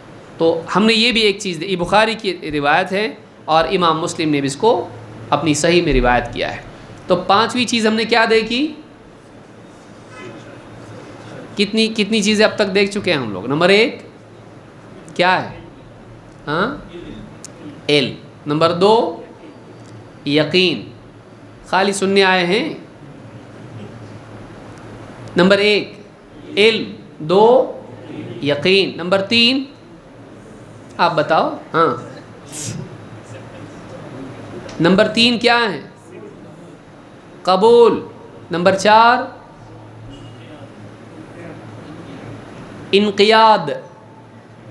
سب باتیں بول کے ہم بھی آتے ہیں. ہاں، اگر ہم لوگ اس کو نہیں سیکھیں گے، بتائیے کوئی آدمی پورا بتا رہا ہے ایسا جاؤ ایسا جاؤ ایسا جاؤ، ہاں ہاں ہاں بولے، اور بعد میں وہ گیا، اپنے کو معلوم ہی نہیں کہا جانے کا، اپنے کو کیا فائدہ ہوا اس سے پوچھ کے؟ سمجھ میں آ رہی بات؟ اس کے انسٹرکشن، ہاں شکریہ بھی ادا کرے اس کا، بہت بہت شکریہ آپ رستہ بتایا ہم کو، اور بعد میں ڈرائیور پوچھ رہا کیا بولے چاچا، بولے نہیں سمجھا میرے کو یاد نہیں، اور کائے کو پوچھے اس کو، میں پوچھ لیتا بھائی. یعنی خالی سننے کا فائدہ ہے. سن سن سن کے اپن کیا بن گئے؟ سنی. سنی کس کو بولتے ہیں؟ اتنا سنے سنے سنے سن ہو جائے ایک دم. ہم لوگ جو دین کی بات سنے، ٹھیک ہے ساری باتیں یاد نہیں رہتی ہیں، اتنا تو کوئی بہت انٹیلیجنٹ نہیں ہوتا کہ ایک ایک جملہ یاد رکھے، کم سے کم پوائنٹس تو یاد رکھے. یہ 7 باتیں ہیں. نمبر 1 کیا ہے؟ علم. 2 یقین. علم ہوا، یقین کیا، یقین آیا، قبول کیا، قبول کیا، عمل کیا. یہ تو یاد رہے گا. پہلے علم ہوا، پھر علم پہ یقین، پھر جو یقین کیا اس کو مانا بھی، قبول کیا. نمبر 4 انقیاد. انقیاد اپنی خوشی سے فرما برداری کی، زبردستی نہیں. نمبر 5 جو اقرار کیا، شہادت گواہی دی، وہ کیسی ہونا چاہیے؟ سچی. تو اب یہ 5 چیزیں ہو گئی. اب 6 7 2 بچا. آئیے دیکھتے ہیں. نمبر 6 اخلاص، جو شرک اور ریا کے منافی ہو. کہ گواہی کیسی ہونا چاہیے؟ اخلاص والی ہو، اور اس گواہی کے ساتھ، اس گواہی کے مطابق اپنے دین کو آدمی اللہ کے لیے خالص کرے. 2 باتیں اس میں ہوتی ہیں. توحید کا اہتمام، یعنی آدمی کہے لا الہ الا اللہ، اور پھر کہے یا غوث المدد، یا علی مشکل کشا، جا کے قبروں کے اوپر قربانی بھی کرے، طواف بھی کرے، سجدے کرے، ان کی عبادت کرے. کلمہ پڑھا کہ نہیں اس نے؟ پڑھا. یہ جو کام کیا وہ کلمے کے مطابق ہے کیا؟ تو کلمے پڑھنے کے بعد اخلاص بھی ہونا چاہیے. مطلب یہ جو کلمہ ہے یہ چاہتا ہے کہ تو اپنی ساری عبادتیں اللہ کے لیے خاص کر دے. لا الہ الا اللہ کا ترجمہ کیا ہے؟ لا الہ الا اللہ، اللہ کے سوا کوئی معبود نہیں، یعنی اللہ کے سوا کوئی سچا معبود نہیں، اللہ کے سوا کوئی عبادت کے لائق نہیں. زبان سے بول رہا ہے، اور پھر عبادت قبر پہ جا کے کر رہا ہے، قبر والے کی. کیا اس کا کلمہ اس کو فائدہ دے گا؟ نہیں دے گا اس کو، کیونکہ اس کلمے کا حق ادا نہیں کر رہا ہے. کوئی آدمی کہے اللہ کے سوا کوئی عبادت کے لائق نہیں، اور بتوں کے آگے سجدے کر رہا ہے، اس کے آگے پوجا کر رہا ہے، کیا یہ آدمی ایک اللہ کو معبود مان رہا ہے؟ زبان سے بول رہا ہے، لیکن اس کو بھی تو مان رہا ہے، اس کی بھی عبادت کر رہا ہے. تو اس نے اپنے کلمے کے اقرار میں اخلاص کا اہتمام نہیں کیا کہ میں صرف اور صرف اللہ کو معبود مانتا ہوں، کسی اور کو نہیں. یہ بھی اس کو کرنا ضروری ہے. تو اس توحید کے کلمے کے اقرار کے ساتھ زندگی میں اخلاص ہونا چاہیے، یعنی عبادات کو اللہ کے لیے خالص کر دے. یہ ہوا پہلا حصہ اے. بی کیا ہے اس میں؟ یہ جو کلمہ پڑھ رہا ہے دیکھا دیکھی لوگوں کو خوش کرنے کے لیے نہ پڑھے، کسی دنیاوی غرض سے نہ پڑھے. کس کے لیے پڑھے؟ کلمے کے اقرار دنیاوی فائدے کے لیے نہ ہو. مثلا دل میں تو ہے نہیں، کسی مسلمان لڑکی پہ دل آ گیا، ہاں، اب آیا اس کے ڈیڈی کے پاس لڑکی کے، میں آپ کی بیٹی سے شادی کرنا چاہتا ہوں. بولے اسلام میں تو جائز نہیں ہے. کیا جائز نہیں ہے؟ کہ مسلمان بچی کا نکاح غیر مسلم سے نہیں ہوتا ہے. اس کی کنڈیشن ہے، اس کی کیا ہے؟ مسلمان ہونا چاہیے. ٹھیک ہے نا، کیا کرنا پڑے گا بتاؤ؟ تم کو کلمہ پڑھنا پڑے گا. ابھی پڑھتا میں، لا الہ الا اللہ اشہد ان لا الہ الا اللہ و اشہد ان محمد رسول اللہ. پڑھا. کتنے بار پڑھو؟ ایک ہی بار پڑھ لیا. نہ مطلب معلوم ہے، نہ اس پر یقین ہے، نہ اس سے کوئی لینا دینا ہے. ٹیمپرری شادی کے لیے، اس لڑکی کو پانے کے لیے یہ کلمہ پڑھ رہا ہے. اس کلمے سے کوئی سروکار اس کو نہیں ہے. پڑھ لیا، ہوا، ہاں اب کرو شادی. ہاں ختنہ بولے تو پیچھے ہٹے گا. وہ ختنہ بولے تو تھوڑا سوچتا ہوا، ہاں یہ ذرا زیادہ ڈیپ جا رہا معاملہ. اتنے بھولے بھی نہیں بننا، اتنے جلدی بھی قدم نہیں اٹھانا. کئی ایسے ہوئے، بن گیا مسلمان، اب اس کے بعد شادی ہو گئی، کچھ دنوں کے بعد میں کہے کا اسلام کچھ نہیں، میں اپنے دین پہ ہوں. تو میں شادی کے لیے بولا تھا، میں تھوڑی مانتا ہوں اس کو. تو کیا وہ کلمہ اس کو فائدہ دے گا؟ بولے نہیں، اس نے شادی کے دن کلمہ پڑھا تھا نا. وہ فائدہ نہیں دے گا. کیوں؟ اس لیے کہ اس کلمے کو مانتا ہی نہیں. اس نے دکھاوے کے لیے، دنیا کے فائدے کے لیے اس کلمے کا اقرار کیا تھا. کیسے اس کو فائدہ ہوگا؟ اور کتنے کیسز ایسے ہوتے بھی ہیں. جب اس کو بولیں گے ایفیڈیوٹ کرو، گزٹ کرو، ختنہ کرو، تب جا کے سمجھ میں آتا کہ معاملہ ایک دم کنفرمڈ ہو رہا. نہیں نہیں نہیں نہیں نہیں. اس لیے اتنی جلدی تیار بھی باپ اپنی بیٹی کے بارے میں ہونا نہیں چاہیے. نہیں ابو مانتا سب، اس کو میں نے بہت فیس بک پہ بھیجی ہوں پوسٹ، ہاں سب قرآن کی آیتیں بھیجی، حدیث بھیجی، سب بھیجی. مانتا ہو؟ کائے کا مانتا ہو؟ مانگ رہا ہے، وہ مان نہیں رہا ہے. اور بعد میں 1 سال کے بعد گھر پہ لا کے بچے کے ساتھ بیٹی کو چھوڑ کے جاتا ہو گیا ہمارا کام، سنبھالو اب تم. خواہش پوری ہو گئی، لذت لے لی، سنبھالو اب تم. کتنے کیسز ایسے ہوئے ہیں. سچے لوگ بھی ہیں، اچھے لوگ بھی ہیں جو واقعی اسلام کے دائرے میں آتے ہیں اور زندگی بھر تکلیفیں اٹھا کے بھی اسلام کو نہیں چھوڑتے. ایسے بھی لوگ ہیں. لیکن ہر قسم کے لوگ سماج میں ہیں، لہٰذا اتنا جلدی کودنا نہیں چاہیے. دیکھنا چاہیے، دیکھ بھال کے قدم اٹھانا چاہیے. اپنی بچیوں کی زندگی بھی خراب نہیں کرنا چاہیے، خاص طور سے موجودہ سیاسی حالات میں، جس میں مسلمان بچیوں کی زندگی کو خراب کرنے کے لیے سوچنے والے بیٹھے ہوئے ہیں. بہت سوچ سمجھ کے قدم اٹھائیں. تو کلمے کا اقرار جو ہے اخلاص والا ہونا چاہیے. اب ہم تو نہیں جان سکتے اخلاص والا ہے کہ نہیں، لیکن اللہ جانتا ہے. ہاں تھوڑا اندازہ آ جاتا ہے، جیسی ختنہ کی بات آتی ہے فوراً معلوم پڑتا ہے کہ کتنا پکا ہے، کتنا پکا ہے.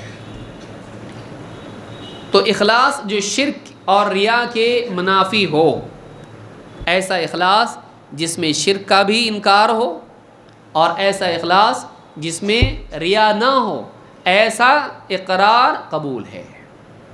شرک بھی نہیں ہونا چاہیے زندگی میں، اور ریاکاری بھی اس کے اقرار میں نہیں ہونا چاہیے. دکھاوے کے لیے، دنیاوی فائدے کے لیے کلمہ اللہ کے لیے پڑھے، اللہ کو راضی کرنے کے لیے. اس کلمے کو حق مانتے ہوئے، ضروری سمجھتے ہوئے کہ مجھ کو ماننا پڑے گا، میری نجات اس میں، اللہ کے لیے مانے. اور اس کلمے کو ماننے کے ساتھ یہ مانے اللہ کے سوا میں کسی کی عبادت نہیں کروں گا. میں نے سارے معبودوں کا انکار کر دیا، میں معبود صرف کس کو مانتا ہوں؟ ایک اللہ کو. تب جا کے کلمے کا اقرار، یہ گواہی فائدہ دے گی، ورنہ نہیں. آئیے دیکھتے ہیں اس کی دلیلیں کیا ہیں. اللہ تعالیٰ قرآن کریم میں سورہ البینہ میں اور کئی مقامات پر یہ بات اللہ نے کہی. اللہ نے فرمایا وَمَا أُمِرُوا إِلَّا لِيَعْبُدُوا اللَّهَ مُخْلِصِينَ لَهُ الدِّينَ. انہیں تو بس اسی بات کا حکم دیا گیا تھا کہ وہ اللہ کی عبادت کریں، اپنی تمام عبادات کو اسی کے لیے خالص کرتے ہوئے. اللہ کی عبادت کریں کیسے؟ اپنی ساری عبادات کو کس کے لیے خالص کریں؟ اللہ کے لیے. یہ نہیں کہ ایک آدمی کہے میں نماز پڑھتا نا اللہ کے لیے، لیکن درگاہ پہ جا کے کندوری بھی بابا کے نام کی کر رہا ہے. یہاں کہتا میں جمعہ کو آتا ہوں، اور سیاست میں جانے کی وجہ سے وہ جا کے کسی بت کی پوجا بھی کرے. تو ساری عبادات، کوئی ایک بھی عبادت اللہ کے سوا کسی اور کے لیے کر سکتا ہے؟ نہیں. وما امروا، انہیں بس اتنا حکم دیا گیا تھا. اللہ کا اصل حکم بندوں کے لیے کیا ہے؟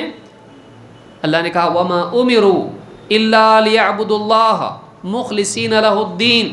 دین، پورے دین کو اللہ کے لیے خالص کرتے ہوئے، پوری عبادات کو اللہ کے لیے خالص کرتے ہوئے اللہ کی عبادت کرے. یہ نہیں کہ کبھی اللہ کی عبادت کر لی اور کبھی قبر کی کر لی، کبھی بتوں کی کبھی کسی اور کی، کبھی شیطان کی. ایسا بھی ہوتا نا. بچہ بہت بیمار ہو گیا، سارے ڈاکٹر ہاتھ اٹھا لیے، پھر آئی ایک دادی اماں، ایک کام کرو، میرا بچہ بھی ایسے ہی بیمار ہوا تھا، کیا کرے آپ؟ بولے ایک کالی مرغی لو اور فلانا جگہ جاؤ، پل کے نیچے جاؤ، فلانا دیوار کے پاس جاؤ، فلانا جنگل بیابان میں جاؤ، قبرستان میں جاؤ اور مرغی کو ذبح کرو. کچھ مت بولنا، بسم اللہ واللہ اکبر نہیں بولنا، ویسی ذبح کرو اس کو. کیا یہ شیطان کے لیے ذبح کر رہا ہے؟ یہ کیا ہے؟ اللہ کے سوا کسی اور کے نام سے ذبح کرنا. تو وما امروا الا لیعبدوا اللہ مخلصین لہ الدین، انہیں بس اتنا حکم تھا، دیا گیا تھا کہ وہ ایک اللہ کی عبادت کریں، اپنی تمام عبادات کو اللہ کے لیے خالص کرتے ہوئے.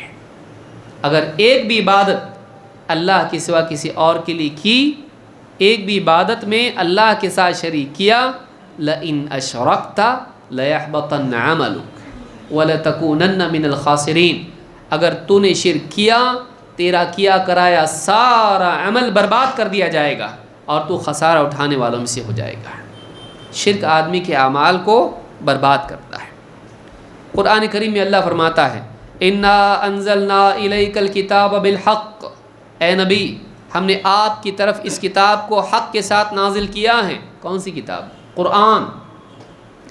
فاعبد اللہ مخلصا لہ الدین، تو اے نبی آپ اپنے پورے دین کو اللہ کے لیے خالص کرتے ہوئے اللہ ہی کی عبادت کیجئے، کسی اور کی نہیں. الا للہ الدین الخالص، خبردار دین خالص کا حقدار اللہ ہے. تمام عبادات اس کے لیے خالص کی جائیں. یہ کون ہے؟ یہ صرف اور صرف اللہ ہے، کہ جس کے سوا کسی کی عبادت نہ کی جائے، عبادات اسی کے لیے خالص کر دی جائیں. والذین اتخذوا من دونہ اولیاء، اور جنہوں نے اللہ کے سوا دوسرے کارساز بنا رکھے ہیں، وہ کیا کہتے ہیں؟ ما نعبدهم الا لیقربونا الی اللہ زلفی، ہم اپنے ان معبودوں کی عبادت صرف اس لیے کرتے ہیں کہ یہ ہمیں اللہ سے کچھ اور قریب کریں. اللہ فرماتا ہے ان اللہ یحکم بینہم فیما ہم فیہ یختلفون، جس اختلاف میں یہ پڑے ہیں، حق والوں سے جس اختلاف میں یہ پڑے ہیں، اللہ تعالیٰ قیامت کے دن ان کا یہ فیصلہ کر دے گا. ان اللہ لا یہدی من هو کاذب کفار، اللہ تعالیٰ جھوٹے ناشکرے کو ہدایت نہیں دیتا ہے. کہ اللہ پر جھوٹ باندھ رہے ہیں کہ اللہ تک پہنچنے کے لیے واسطے ہیں، ڈائریکٹ اللہ تک نہیں پہنچتے ہیں. کیسا پہنچنا پڑے گا؟ بابا کو خوش کرنا پڑے گا. کیسے؟ ان کی قبر پہ جا کے ہم کو طواف کرنا پڑے گا، ان سے دعا کرنی پڑے گی، ان سے ان کی قبر پر ذبح کرنا پڑے گا، تب وہ جا کے خوش ہوں گے اور اللہ کو خوش کریں گے. ڈائریکٹ اللہ کو خوش نہیں کر سکتے. جھوٹ. ان اللہ لا یہدی من هو کاذب کفار، پرلے درجے کا کافر، اللہ کا ناشکرا. اللہ تعالیٰ ایسوں کو ہدایت نہیں دیتا ہے کہ ساری نعمتیں لیں اللہ کی اور شکر کریں کسی اور کا، غیر اللہ کا. اللہ ایسے ناشکروں کو اور ایسے جھوٹوں کو، ایسے کفر میں پڑے رہنے والوں کو اللہ ہدایت نہیں دیتا ہے. جو یہ دعویٰ کرتے ہیں کہ اللہ رب العالمین تک پہنچنے کے لیے اللہ کے بندوں میں سے کسی اور بندے کی عبادت کرنی پڑے گی. قربانی عبادت ہے، سجدہ عبادت ہے، نظر و نیاز عبادت ہے، دعا عبادت ہے، ساری عبادات ہیں۔ اللہ کے سوا یہ عبادتیں کسی اور کے لیے نہیں کر سکتے ہیں۔ افسوس کہ لوگ پیڑوں پہ جا کے عبادتیں کرتے ہیں۔ بابا پیڑ کے نیچے بیٹھتے تھے، وہاں جا کے ناڑے باندھ رہے ہیں، بیٹی کا رشتہ ہو جائے، کیس ہمارا کورٹ کا حل ہو جائے، بیماری سے شفا مل جائے۔ پیڑ، وہ پیڑ اپنی کلہاڑی سے حفاظت نہیں کر سکتا ہے، تیری کرے گا؟ سوچئے، پیڑوں سے مسلمان مانگنے لگے۔ پتھر جس پہ بابا بیٹھتے تھے، دھیان گیان کرتے تھے، گالیاں دیتے تھے جو پیڑ پہ بیٹھ کے یا پتھر پہ بیٹھ کے پھول برستے تھے زبان سے ان کی، اس پتھر کو بھی لوگ پوجتے ہیں، استھان بناتے ہیں وہاں پہ۔ درگاہیں بہت ساری کیا ہیں؟ چلا ہے بابا کا، بابا یہاں بیٹھا کرتے تھے، اس کو بھی لوگ قبریں بنا لیتے ہیں۔ اسی لیے ایک بابا کی کئی قبریں ہوتی ہیں۔ اب یہ ماننے والوں کے لیے ایک محنت کا کام ہو جاتا ہے، ایکچولی بابا کدھر ہیں؟ بولے یہاں گئے تو وہ گاؤں میں بھی ہیں، وہ گاؤں میں بھی ہے، وہ گاؤں میں بھی ہے، شاہ داول بابا۔ بولے ایک ہی نام کے کتنے ہیں؟ بولے وہاں قبر ہے، وہاں بیٹھتے تھے، وہاں ایک بار گئے تھے، وہاں بیٹھے تھے۔ یہ سارے جتنے بھی ہیں ان لوگوں نے کیا بنا لی وہاں پہ؟ چلے بنا لی ان کے، یا بابا کی قبر کی اینٹ نکال کے وہاں ایک اینٹ لگا دیے، اس کو قبر بنا دیا۔ اب وہاں بھی ہے اور یہاں بھی ہے، دونوں کا آپس میں کنیکشن ہے، جو وہاں ملتا ہے یہاں بھی ملتا ہے۔ حد ہو گئی شرک کی کہ اینٹوں کو پوجنے لگے مسلمان۔ اینٹ کو پوجتا ہے، سوچنا چاہیے۔ تو اللہ نے کیا فرمایا کہ یہ جھوٹ ہے کہ اللہ تک پہنچنے کے لیے کسی اور کو اس کی عبادت کرنی پڑتی ہے۔ نہیں، اللہ کو پانے کے لیے صرف اللہ کی عبادت کرنی پڑتی ہے، بلکہ اگر اللہ کو پانے کے لیے کسی اور کی عبادت کیا، اللہ ملتا ہی نہیں۔ اللہ کو پانا ہے، صرف اللہ کی عبادت کرنا ہے۔ تو یہ جھوٹ ہے کہ اللہ کو پانے کے لیے کسی اور کی عبادت کرنی پڑتی ہے۔ منافقین کے بارے میں اللہ نے فرمایا ان المنافقین، اب ان کے لیے بھی حل کیا بتایا؟ تمہارا کلمہ اخلاص والا ہونا چاہیے، دکھاوے والا نہیں۔ ان المنافقین فی الدرک الاسفل من النار، منافقین جہنم کے سب سے نچلے طبقے میں ہوں گے۔ فی الدرک الاسفل من النار ولن تجد لهم نصیرا، اور تم ان کا کوئی مددگار نہیں پاؤ گے۔ الا الذین تابوا واصلحوا واعتصموا باللہ، سوائے ان لوگوں کے، منافقین کے لیے بھی نجات کا راستہ ہے۔ جب تک زندگی باقی ہے ان کے لیے موقع ہے۔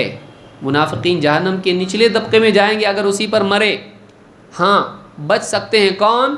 الا الذین تابوا، سوائے ان لوگوں کی جنہوں نے توبہ کی، واصلحوا، اور اپنے حال کی اصلاح کی، واعتصموا باللہ، اور اللہ کو تھاما، اللہ سے جڑے، اللہ کے حکموں کو، ایمان کو مضبوطی سے تھامے رہے۔ وَأَخْلَصُوا دِينَهُمْ لِلَّهِ، اور اپنی ساری عبادات کو، اپنے دین کو اللہ کے لیے خالص کیا۔ وَأَخْلَصُوا دِينَهُمْ لِلَّهِ فَأُولَئِكَ مَعَ الْمُؤْمِنِينَ، تو یہ لوگ ایمان والوں کے ساتھ ہیں۔ تب جا کے مانیں گے کہ یہ ایمان والوں کے ساتھ دنیا میں بھی شمار کرنے لائق ہیں اور آخرت میں ایمان والوں کے ساتھ جنت میں بسائے جانے کے لائق ہیں۔ کب؟ وَأَخْلَصُوا دِينَهُمْ لِلَّهِ، کہ جب اپنے دین کو اللہ کے لیے خالص کر لیں، دکھاوے والی دینداری چھوڑیں، اللہ کے لیے اپنے پورے دین کو خالص کریں۔ وَسَوْفَ يُؤْتِ اللَّهُ الْمُؤْمِنِينَ أَجْرًا عَظِيمًا، اور عنقریب آخرت میں اللہ تعالیٰ ایمان والوں کو ان کا پورا پورا عظیم اجر دے گا۔ تو اس آیت میں کیا فرمایا؟ منافقین کے لیے نجات کا راستہ کس میں ہے؟ توبہ کریں، اصلاح کریں، اور اللہ تعالیٰ کے حکموں کو تھامیں، اللہ کے لیے اپنے دین کو خالص کریں، تب جا کے ایمان والوں کے ساتھ ان کی گنتی ہوگی، ورنہ نہیں۔ اور ایمان والوں کے ساتھ ان کا انجام ہوگا، ورنہ نہیں۔ تو اخلاص بھی ضروری ہے۔ اللہ کے نبی صلی اللہ علیہ وسلم فرماتے ہیں اسعد الناس بشفاعتی یوم القیامہ، قیامت کے دن میری سفارش کا سب سے زیادہ حقدار کون ہوگا؟ ہر آدمی تمنا کرتا ہے کہ نبی صلی اللہ علیہ وسلم کی سفارش اس کو نصیب ہو قیامت کے دن، لیکن کیا ہر ایک کو مل جائے گی؟ اس کے پانے کے لیے کیا ہے؟ کہا اسعد الناس، سب سے زیادہ سعادت مند انسان جو قیامت کے دن میری شفاعت پانے کا حقدار ہوگا، یہ وہ انسان ہوگا من قال لا الہ الا اللہ خالصا مخلصا من قلبہ، جو خالص اپنے دل کے اخلاص کے ساتھ لا الہ الا اللہ کہیں، وہی میری شفاعت کا سب سے زیادہ حقدار ہوگا۔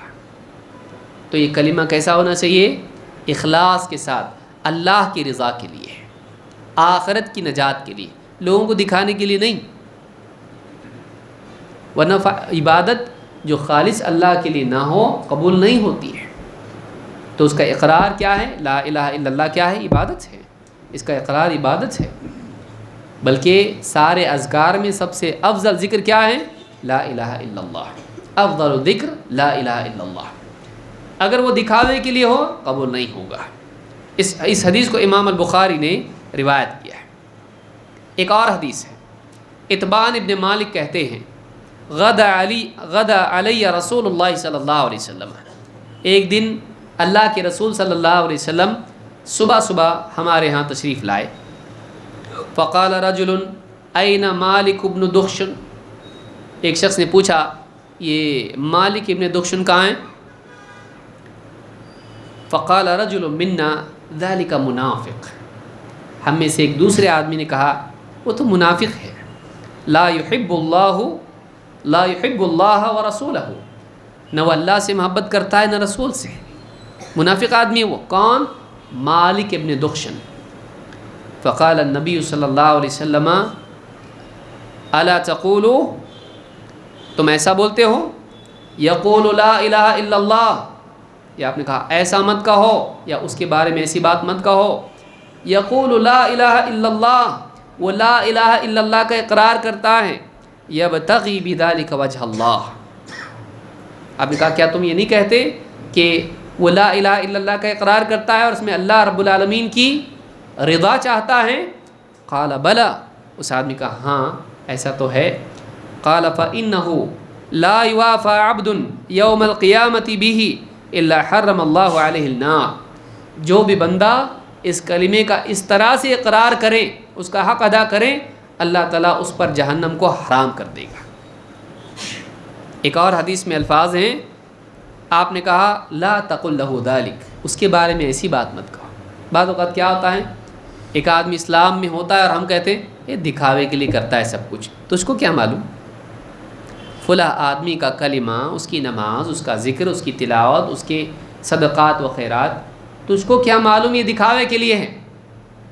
آپ نے کہا لا تقل له ذلك، اس کے بارے میں ایسا مت بول کہ وہ منافق ہے،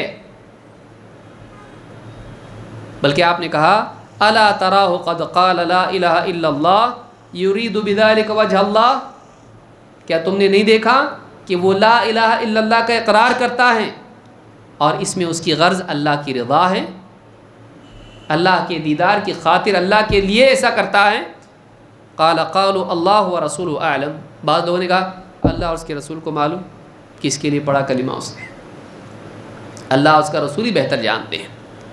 قال فانما نرى وجهه ونصيحته للمنافقين، بعض لوگوں نے کہا اللہ کے رسول اس کا چہرہ منافقین کی طرف ہی رہتا ہے اور انہی کا بھلا چاہتا ہے، وہ تو منافقین ہی کے کام آتا ہے وہ، اور اس کا چہرہ انہی کی طرف متوجہ رہتا ہے۔ فقال رسول اللہ صلی اللہ علیہ وسلم وَإِنَّ اللَّهَ حَرَّمَ عَلَى النَّارِ مَنْ قَالَ لَا إِلَهَ إِلَّا اللَّهِ يَبْتَغِي بِذَلِكَ وَجْهَ اللَّهِ، اللہ تعالیٰ نے اس آدمی کو جہنم پر حرام کر دیا ہے جو لا الہ الا اللہ کا اقرار کرتا ہے اور اس کے ذریعے وہ اللہ کا چہرہ چاہتا ہے، اس کے ذریعے وہ اللہ رب العالمین کو راضی کر کے اس کا دیدار چاہتا ہے۔ تو معلوم ہوا کہ جو آدمی اخلاص کے ساتھ لا الہ الا اللہ کا اقرار کرے اس کی نجات یقینی ہے۔ لیکن اس کے برعکس منافقین ہیں جو دکھاوے کے لیے کلمہ پڑھتے تھے، ان کی نجات نہیں ہے۔ تو چھٹی شرط کیا ہے؟ لا الہ الا اللہ کی قبولیت کی اخلاص ہونا چاہیے۔ اخلاص کے ساتھ کلمہ پڑھے اور کلمہ پڑھنے کے ساتھ ساتھ عبادات اللہ کے لیے کیا کرے؟ خالص کرے، شرک نہ کرے۔ کلمہ بھی پڑھتا ہے شرک بھی کرتا ہے، فائدہ نہیں ہوگا۔ ویسے ہی جیسے وضو کرتا ہے اور ہوا نکل گئی۔ ایک آدمی وضو کیا اور استنجا، ارے یاد آیا مجھ کو، پیشاب آیا، گیا، اب آ رہا اور نماز پڑھ رہا ہے، ہوتی نماز؟ مولوی صاحب بولے نماز نہیں ہو رہی تمہاری؟ بولا وضو کر کے آیا نا ابھی۔ ہاں لیکن وضو کرنے کے بعد پیشاب کیا، اب پیشاب کر کے آیا تو کیا ہو گیا؟ وضو ٹوٹ گیا۔ کلمہ پڑھنے کے بعد شرک کیا، کلمہ ٹوٹ گیا۔ تو یہ بھی یاد رکھنا چاہیے کہ خالی یہ نہیں کہ زبان سے پڑھ رہا ہے کلمہ لیکن شرک بھی کرتا ہے، نہیں، شرک چھوڑنا پڑے گا۔ چلیے آگے بڑھتے ہیں۔ آخری چیز، کلمے اور اس کے مقتضا سے محبت، والصدق والاخلاص والمحبہ، محبت ہونی چاہیے اس کلمے سے، نفرت نہیں۔ اور یہ کلمہ جس سے محبت سکھائیں، اس کلمے کا تقاضا جس سے محبت کرنا ہو اس سے بھی محبت کرنا چاہیے، ورنہ کلمہ فائدہ نہیں دے گا۔ آئیے اس کی دلیلیں کیا ہے دیکھتے ہیں۔ سب سے زیادہ محبت کس سے ہونا چاہیے؟ پیسے سے؟ ہاں، اللہ سے۔ سب سے زیادہ محبت اللہ سے ہونی چاہیے۔ کلمے میں کس کا تذکرہ ہے؟ اشہد ان لا الہ الا اللہ، میں گواہی دیتا ہوں کہ اللہ کے سوا کوئی عبادت کے لائق نہیں۔ اللہ سے زیادہ محبت کسی اور سے نہیں ہونا چاہیے۔ تو پہلا تقاضا یہ ہے کہ کلمے میں اقرار کرنے کے ساتھ محبت سب سے زیادہ کس سے ہونی چاہیے؟ اللہ سے۔ قرآن کریم میں اللہ فرماتا ہے وَمِنَ النَّاسِ مَن يَتَّخِذُ مِن دُونِ اللَّهِ أَندَادًا يُحِبُّونَهُمْ كَحُبِّ اللَّهِ وَالَّذِينَ آمَنُوا أَشَدُّ حُبًّا لِلَّهِ۔ لوگوں میں بعض ایسے ہیں جنہوں نے اللہ کے سوا دوسروں کو اللہ کا مد مقابل مان رکھا ہے۔ لوگوں میں بعض ایسے ہیں جو اللہ کے مقابلے میں شریک ٹھہراتے ہیں۔ یحبونہم کحب اللہ، ان سے ویسی محبت کرتے ان شریکوں سے جیسی اللہ سے محبت ہونی چاہیے۔ یحبونہم کحب اللہ، اللہ کی محبت کی طرح ان سے محبت کرتے ہیں، اللہ جیسی محبت ان سے کرتے ہیں برابر۔ علماء نے کہا دیکھو اللہ رب العالمین نے ان کو ڈانٹا، اللہ سے جیسی محبت ہے ویسی محبت ان سے بھی کرتے ہیں، اس آدمی کی بربادی کا کیا کہنا جو اللہ سے زیادہ کسی اور سے محبت کرے۔ مشرکین کے بارے میں کیا کہا؟ جیسی اللہ سے محبت کرتے ہیں ویسی اپنے شریکوں سے محبت کرتے ہیں، اللہ سے محبت نہیں کرتے ایسا نہیں ہے، اللہ کے برابر اللہ کی طرح دوسروں سے محبت کرتے ہیں، تب بھی بربادی ان کے لیے ہے۔ ایمان والوں کے بارے میں کیا کہا؟ والذین آمنوا اشد حبا للہ، ایمان والوں کا حال تو یہ ہے کہ سب سے زیادہ شدید ترین محبت وہ صرف اللہ سے کرتے ہیں۔ ایمان کا تقاضا یہ ہے کہ اللہ کی محبت تمام محبتوں سے زیادہ ہونا چاہیے۔ بیوی بچے، ماں باپ، رشتہ دار، مال دولت، پیسہ، جاب، سیاست، دنیا کی لذتیں، سب سے زیادہ محبت کس سے ہونا چاہیے؟ اور جس کی محبت سب سے زیادہ ہوتی ہے اس کے لیے باقی کو قربان کرنا آسان ہوتا ہے۔ جس سے سب سے زیادہ محبت ہوتی ہے اس کے لیے دوسری چیزوں کو قربان کرنا آسان ہوتا ہے۔ تو والذین آمنوا اشد حبا للہ، تو کلمے کا تقاضا یہ ہے کہ ایک آدمی سب سے زیادہ کس سے محبت رکھے؟ اللہ سے، اور اللہ جس سے محبت کرنے کو کہے اس سے محبت کرے۔ آئیے دیکھتے اس بارے میں کیا ہے۔ اللہ تعالیٰ فرماتا ہے، بلکہ اللہ کے نبی صلی اللہ علیہ وسلم فرماتے ایک حدیث میں آپ نے فرمایا لا یؤمن احدکم حتی اکون احب الیہ من والدہ وولدہ والناس اجمعین۔ اللہ کو سب سے زیادہ کس سے محبت ہے؟ آپ سے، اپنے رسول سے، کیونکہ اللہ کی محبت اوصاف کی بنیاد پر ہے، اور اوصاف میں سب سے اعلیٰ اوصاف کس بندے میں ہیں؟ سب سے زیادہ خوبیاں کس بندے میں ہیں؟ محمد رسول اللہ صلی اللہ علیہ وسلم۔ تو اللہ جس سے محبت کرتا ہے یہ بھی اس سے محبت کرے۔ کس سے؟ محمد صلی اللہ علیہ وسلم سے۔ سب سے زیادہ محبت اللہ سے۔ بندوں میں سب سے زیادہ محبت اللہ کے رسول صلی اللہ علیہ وسلم سے۔ اسی لیے کہا تم میں سے کوئی آدمی مومن نہیں ہو سکتا ہے جب تک کہ میں اس کے نزدیک، اس کے باپ، اس کی اولاد اور سارے لوگوں سے زیادہ محبوب نہ ہو جاؤں۔ جتنے رشتے ناتے ہیں ان رشتے ناتوں میں، جتنے لوگ ہیں ان لوگوں میں سب سے زیادہ محبت محمد صلی اللہ علیہ وسلم سے ہونا چاہیے۔ کلمے کا تقاضا یہ ہے کہ اللہ کی عبادت ہم کو کس نے سکھائی؟ توحید ہم کو کس نے بتائی؟ اللہ کا تعارف کس نے کرایا؟ ہم کو زندگی جینے کا طریقہ کس نے سکھایا؟ اللہ نے کس کو چنا؟ اللہ نے جس کو چنا، اللہ نے جس سے سب سے زیادہ محبت کی، ہم بھی اس سے سب سے زیادہ محبت کرتے ہیں۔ تو کلمے کا تقاضا یہ ہے، اس سے فائدہ اٹھانے کے لیے ضروری یہ ہے کہ کلمے سے محبت ہو، اللہ سے محبت ہو، اور اللہ کو جس سے محبت ہے اس سے بھی محبت ہو۔ کلمے والوں سے محبت ہو، کلمے والوں سے محبت ہو۔ جیسے اللہ کے نبی صلی اللہ علیہ وسلم فرماتے ہیں ثلاث من کن فیہ وجد بہن حلاوۃ الایمان۔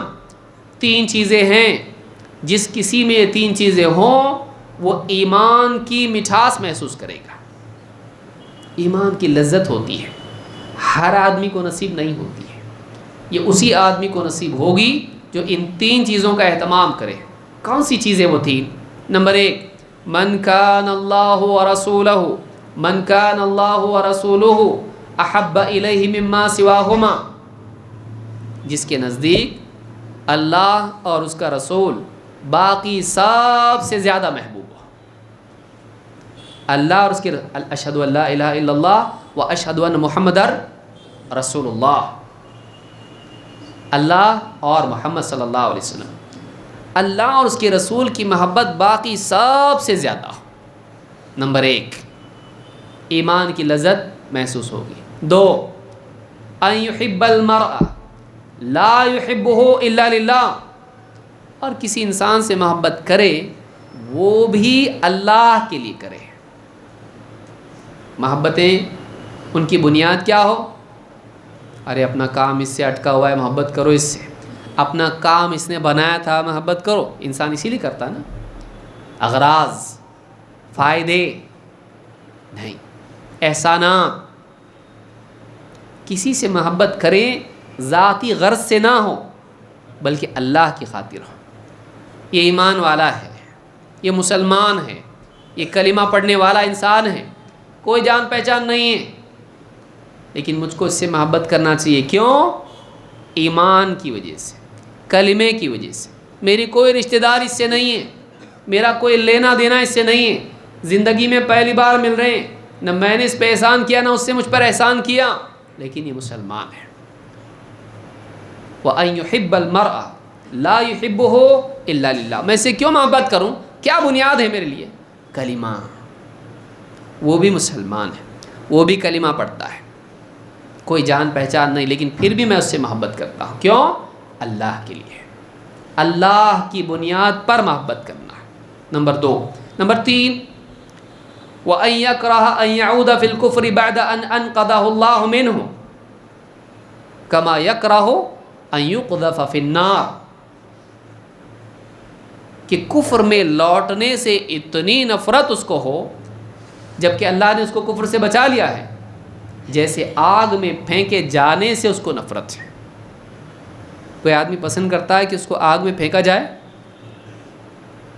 کوئی آدمی موم بتی پہ ہاتھ رکھنے کو تیار ہے سر سے پاؤں تک آگ میں؟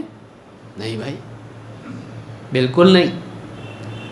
لوگ اس کو اگر لے جانے لگے تو آپ کو پھینک رہے ہیں ہم لوگ آگ میں، ہاتھ پاؤں پکڑ کے کیسا چھینا جھپٹی کرے گا، بالکل پسند نہیں، ایسا مذاق مجھ کو پسند نہیں۔ ہاں کوئی آدمی دوست اس کا کرے، ہاتھ بتا ذرا، بتایا ہاتھ، موم بتی کے اوپر ہاتھ پکڑ کے کر رہا ہے، یہ پسند نہیں۔ ہاں مجھ کو یہ بات، مجھ کو ایسا مذاق مجھ کو پسند نہیں ہے۔